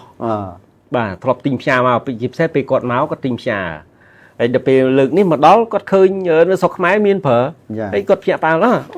មកដល់នេះមានលក់ផលិតផលបារាំងដែរហ្នឹងហើយគឺក្រុមហ៊ុនយើងបាននាំយកផលិតផលបារាំងមកគាត់មិនគិតថាបងប្អូនគាត់បោកគាត់ទេណាគាត់នៅនោះគាត់ធ្លាប់ប្រើហើយដល់ពេលមកដល់នេះគាត់ឃើញសាច់ញាតិគាត់ប្រើតែគាត់ភ្ញាក់ផ្អើលបាទអញ្ចឹងគាត់ថាអូឥឡូវលែងពិបាកទិញដូចមុនផ្ញើតាមយន្តហោះ Big Shop អីមកលែងពិបាកគឺនៅទីនេះមានបាទបាទអញ្ចឹងត្រឡប់មកកម្មវិធីចាំវ័នមិនដឹងថាអ្នកណាជាអ្នកមានសំណាងទទួលបានកាដូពីដៃលោកប្រចាំថងតារាទេឥឡូវសូមជើញចាប់ម្ដងមួយមកខ្ញុំអានជូនប្រិយមិត្តបាទនៅក្នុងនេះខ្ញុំគិតថាមានបងប្អូនយើងច្រើនប៉ុន្តែ ខ្ញុំអត់ដឹងថា សំខាន់មកគឺឈ្មោះលោកគ្រូហងតារាគឺទៅដកចេញហើយមួយសិនបាទប្រិមិត្តចាំមើលថាតើប្រិមិត្តអ្នករូបណាដែលទទួលបានសំណាងទី1បានទី1បានអីគេពីលោកចាំដិតហងតារាបាទបានអីគេទី1នេះគឺបានអ្នកដែលមែនតើគឺអ្នកឆ្លើយក៏ប៉ុន្តែដូចជំរាបមិញអញ្ចឹងណាប៉ុន្តែផលិតផលគឺបាន Belly Skin បាន Belly Skin បាទ Belly Skin នេះ Belly Skin នេះគឺជាផលិតផលល្អបំផុតជាប្រភេទ gel គេហៅថា gummy ណាបាទជួយផ្នែកសម្រស់សក់ស្បែកអីហ្នឹងឲ្យរលោងបាទធ្វើឲ្យក្មេងជាងវ័យបាទអាហ្នឹងដូចមានអ្នកគ្រប់គ្រងច្រើនជាងគេបាទគឺមានអ្នកគ្រប់គ្រងច្រើនណាឥឡូវខ្ញុំអានឈ្មោះដែលបានគឺបាទអីគេសានណារុងបាទគឺជាអ្នកឆ្លើយសំណួរបាទអញ្ចឹងសានណារុងបាទគឺអញ្ជើញចាប់បន្តបាទចាំហើយតាក់តងទៅខាងគ្នាយើងតាក់តងទៅគាត់អីបាទដឹងជាអ្នកណាទេបាទសូមអញ្ជើញផ្ញើសារចូលមក Facebook page Nat Inform បាទផលិតផលដែលផ្ដល់ជូនគឺ Belly Skin បាទ Belly Skin គឺជាផលិតផលដែលជួយផ្នែកសម្រស់បាទហើយអាចប្រើបានទាំងប្រុសទាំងស្រីបាទជំនួយស្បែកឲ្យម៉ត់រលោងប្រឆាំងនឹងភាពចាស់នៃស្បែកបាទចិញ្ចឹមស្បែកពីខាងក្នុងនិងខាងក្រៅជំនួយបន្ថែមដល់សក់កញ្ចក់ឲ្យលូតលាស់បានល្អបាទញ៉ាំ2គ្រាប់ក្នុងមួយថ្ងៃអំឡុងពេលញ៉ាំអាហារពេលព្រឹកបាទមួយកំប៉ុងហ្នឹងគឺប្រើបានមួយខែបាទអញ្ចឹងក្រុមការងារនឹងតាក់ទងទៅបាទអ្នកទី2បាទអ្នកទី2បានទៅលើឈ្មោះអត់ជាន់គ្នា Single Single Mon បាទអត់ជាន់គ្នាទេអត់ជាន់ទេបាទជាន់នេះបើផ្ទះគាត់នៅផ្សេងគ្នាបាទឥឡូវក្រុមការងារកំណត់ចំណាំក្នុងនេះដែរគឺអ្នកដែលឆ្លើយសំណួរយ៉ាងបាទចាំមិញសំណួរបានអស់នៅបាទអស់2អីចឹងបាទអស់2អីអញ្ចឹងអ្នកក្រោយហ្នឹងមិនដឹងថាបានអ្នកសៀឬក៏បានអ្នកឆ្លើយទៀតបាទអ្នកទី2នេះបានអី Single Mon ហ្នឹងគឺបានផលិតផលបាទWildeborach Onac បាទ Wildeborach Onac ណាមើលសិននេះបាទ Wildeborach Onac នេះជាផលិតផលដែលជួយទៅដល់ជាពិសេសគឺស្ត្រីបាទឲ្យស្ត្រីមានរដូវមកទៀងល្អជាពិសេសជួយឲ្យស្បែកភ្លឺរលោងនិងមានសំណើមជាប់ជានិច្ចប្រឆាំងនឹងការរលាកស្បែកផ្សេងញ៉ាំជាមួយនឹងទឹកចន្លោះពេលអាហារបាទអញ្ចឹងផលិតផល Wildeborach Onac នេះគឺជួយឲ្យទាំងស្បែកទាំងអីដែរហើយជាពិសេសគឺអ្នកដែលមានរដូវហ្នឹងឲ្យរដូវមកទៀងទាត់ល្អបាទកាត់បន្ថយការឈឺចាប់បាទមិនដឹងថាប្រុសឬស្រីណាបាទ Single Mon បាទប៉ុន្តែអានោះមនុស្សប្រុសប្រើបានអត់បានទេWildeborach Onac ហៅព្រេងផ្កាបាទព្រេងផ្កាបានតែភាសាយើងហៅសាមញ្ញព្រេងផ្កាយ៉ាងហ្នឹងហើយសម្រាប់គឺស្ត្រីបាទបើសិនជា Single Mon ជាបរិសអាចជូនទៅដៃគូហ្នឹងហើយបាទបើសិនជាស្ត្រីប្រើខ្លួនឯងទៅទូអ្នកវ័យណាក៏ប្រើបានដែរបាទអូខេឥឡូវមួយទៀតណាបាទសុំមួយទៀតនេះចាប់បានអីគេនេះមួយនេះអីគេអូជ្រុះហ៎គ្រូអូវាពេញពេកជ្រុះនេះទេបាទលើកខ្ពស់ពេកនេះបាទអ្នកទី3ប្រិមិត្តដែលមានសំណាងបាទអ្នកទី3នេះបាទមានឈ្មោះនេះគឺបានផលិតផល Melazen នេះបាទ Melazen បាទគឺឈ្មោះជីវ៉ាសួនបាទអ្នកឈ្មោះជីវ៉ាសួនបាទក្រុមការងារ note មកគឺអ្នកសៀបាទអញ្ចឹងត្រូវបាទអ្នកឆ្លើយគឺបានអ្នកឆ្លើយអ្នកសៀក៏បានអញ្ចឹងត្រូវហ្នឹងបាទជីវ៉ាសួនបាទអញ្ចឹងទទួលបានផលិតផល Melazen ពីកម្មវិធីមួយកំប៉ុងបាទផលិតផល Melazen នេះគឺជាផលិតផលដែលយើងញ៉ាំទៅជួយកាត់បន្ថយ stress នៅពេលដែលគេងលក់អត់យល់សពអាសេមអាសាមច្រើនហើយធ្វើឲ្យឆាប់គេងលក់ពេលគេងលក់ហើយគេងលក់ស្កប់គេងលក់ឆ្អែតមនុស្សយើងបើសិនជាគេងមែនប៉ុន្តែយល់សពច្រើនអញឯងមកយប់ទល់ភ្លឺធាក់គ្នាពេញមុខហ្នឹងព្រលឹមឡើងអស់កម្លាំងបាទក្រោកឡើងចង់ឈឺក្បាលទៀតតែឈឺក្បាលអស់កម្លាំងចាប់ផ្ដើមទៅធ្វើការអីហ្នឹងរៀងមិនសូវស្រួលចិត្តទេចង់មួម៉ៅអីចឹងណា ក៏ប៉ុន្តែ Melazen គឺជួយឲ្យបាទកាត់បន្ថយ stress ជួយឲ្យគេងលក់ស្កប់គេងលក់ឆ្អែតព្រលឹមឡើងក្រោកមានកម្លាំងបាទញ៉ាំមួយថ្ងៃមួយគ្រាប់បាទមុនពេលគេង30នាទីបាទឧទាហរណ៍ថាយើងទម្លាប់ចូលគេងម៉ោង9អញ្ចឹងម៉ោង8កន្លះញ៉ាំទៅបាទអញ្ចឹងកន្លះម៉ោងគឺចាប់ផ្ដើមធ្វើយើងល្ងុយតិចគេងលក់ឆ្អែតបាទមួយចុងក្រោយលោកគ្រូមួយទៀតបាទមួយចុងក្រោយគឺរង្វាន់ Spirulina បាទនេះ Spirulina បាទ Spirulina គឺជាផលិតផលដែលជួយផ្នែកដាក់ទៅចេះកុំឲ្យវាថាបាទមើលមិនឃើញបាទនេះបាទដាក់ចុះបាទអ្នកបានសំណាងចុងក្រោយបាទគឺឈ្មោះមួយគេបាទម៉ាក់ប៊ូលឹមហេងចឹងហ៎បាទមិនម៉ាក់ប៊ូលឹមហេងលឹមហេងលឹមហៀងនេះអូលឹមហេងត្រូវហើយម៉ាក់ប៊ូលឹមហេងបាទគឺអ្នក share បាទអញ្ចឹងថ្ងៃនេះអ្នក share 2នាក់បាទអ្នកឆ្លើយ2នាក់បាទអូយុទ្ធត្រូវហ្មងត្រូវហ្មងបាទអញ្ចឹងលំហេងបាទនឹងទទួលបានផលិតផល Spirulina បាទ Spirulina គឺជាផលិតផលដែលអាចប្រើបានទាំងប្រុសទាំងស្រីបាទគឺជួយផ្នែកកម្លាំងកាយបាទឲ្យមានកម្លាំងឲ្យរឹងមាំប្រព័ន្ធការពារល្អជួយអីទៀតលោកទូបងបាទជួយឲ្យការបាត់ដៃបាត់ជើងល្អជួយសម្អាតជាតិពុលជាតិដែកអីបាទជួយសម្អាតជាតិពុលជាតិដែកក្នុងថ្លើមខ្លួនយើងហ្នឹងបានល្អបាទអញ្ចឹង Spirulina នេះយើងអាចញ៉ាំបានច្រើនណាចំណុះ100ក្រាមបាទញ៉ាំដូចជាលើសមួយខែបានជាងមួយខែបាទខ្ញុំចាំមិនច្បាស់បាទអញ្ចឹងលោកអ្នកអាចផ្ញើសារមកកាន់ page Nat Inform Cambodia ដើម្បីបញ្ជាក់អំពីការបានរង្វាន់ហើយចរចាគ្នាទៅពុំដឹងលោកអ្នកដែលត្រូវរង្វាន់នេះនៅដល់ណាជិតឆ្ងាយអញ្ចឹងបាទតាក់ទងមកដើម្បីយើងឆ្លើយតបអញ្ចឹងបាទក្រុមការងារនឹងជួយសម្របសម្រួលថាបើនៅឆ្ងាយទេអាចផ្ញើតាមណាបានឬក៏ពេលណាអញ្ជើញឡើងមកឲ្យចង់មកឃើញក្រុមហ៊ុនត្មងក៏បានដែរបាទមកមើលក្រុមហ៊ុនNat Inform នឹងនៅត្រង់ណាមកជួបពូគង់មើលមកជួបលោកគ្រូតារាជួបខ្ញុំមើលបែបដែរបាទមានប្រិមិត្តមានសំណួរតាមក្រោយទៀតលីដាថនបាទខ្ញុំចិញ្ចឹមកូនដោយទឹកដោះរហូតកូនម្នាក់អាយុ2ខួបអូល្អមែនតើបើបានគ្រប់គ្រាន់កូននឹងរឹងមាំណាស់បាទទាំងផ្លូវចិត្តទាំងរូបរាងកាយគឺរឹងមាំបានល្អបាទអរគុណច្រើនលីដាថនដែលបានខមមិនប្រាប់ថាបានចិញ្ចឹមកូនដោយទឹកដោះរហូតនិយាយអញ្ចឹងចង់លោកគ្រូបន្ថែមតិចដោះស្រាយបញ្ហាស្ត្រីដែលគាត់រវល់ឥឡូវយើងអាចមានវិធីសាស្ត្រណាផ្សេងដើម្បីឲ្យគាត់យកទឹកដោះឲ្យកូនដៅបានសុំខ្លីបាទតាមធម្មតាបើសិនជាយើងមានចេតនាមិនចង់ឲ្យកូនយើងប៉ះមួយទឹកដោះគោបាទយើងនៅតែធ្វើបានព្រោះយើងទៅធ្វើការពីព្រឹកដល់ល្ងាចយើងត្រឡប់មកវិញហ្នឹងមែនអត់បាទអញ្ចឹងពេលព្រឹកព្រលឹមឡើងមុននឹងយើងចេញទៅឲ្យកូនបើហ្នឹងយើងច្បាច់យើងបូមដាក់ដបឲ្យហើយឥឡូវគេមានឧបករណ៍សម្រាប់បូមដាក់ឲ្យហើយទៅហើយយើងឲ្យកូនបើក្រោយបាទតែកូនបើឲ្យបូមវាអត់ចេញច្រើនទេបាទបូមមុនចាំឲ្យកូនបើក្រោយហើយយកទឹកដោះហ្នឹងដែលដាក់ក្នុងកំប៉ុងស្អាតហ្នឹងយើងយកទៅទុកក្នុងទូទឹកកកមិនទូខោអាវទេណាបាទអញ្ចឹងទឹកដោះដែលមិនមែនដាក់កន្លែងកកទេដាក់កន្លែងត្រជាក់បាទទឹកដោះម្ដាយដែលដាក់កន្លែងត្រជាក់អាចរក្សាបានរហូតដល់3ថ្ងៃអូបាទបានជាជំរាបសួរលោកគ្រូអញ្ចឹងគេលោប្រិមិត្តថាអូយលោកគ្រូអើយខ្ញុំធ្វើអត់កើតពិបាកណាព្រលឹមឡើងទៅធ្វើការឧទាហរណ៍អញ្ចឹងណាអញ្ចឹងជាមធ្យោបាយប្រហែលជាអាចថាគាត់ញ៉ាំមិនហ្នឹងទៅសបោទឹកដោះមិនអញ្ចឹងដល់ពេលទៅធ្វើការគាត់មានប្រដាប់បូមប្រដាប់អីមក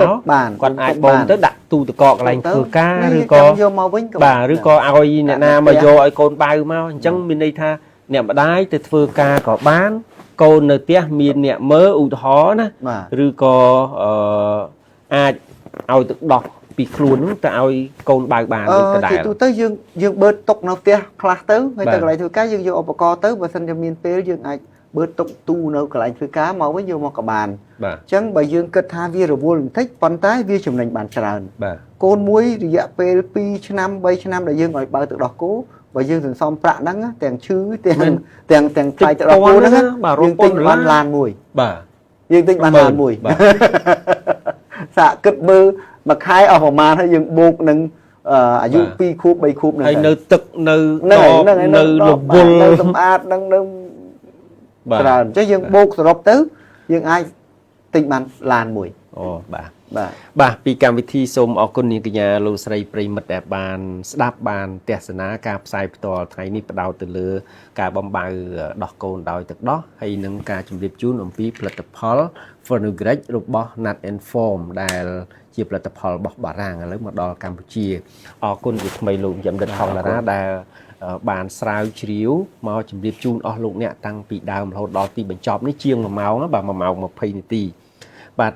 សង្ឃឹមថាលោកអ្នកនៅបន្តតាមដានការផ្សាយផ្ទាល់ដោយជម្រាបជូនអំពីសុខភាពនិងផលិតផល Nat and Form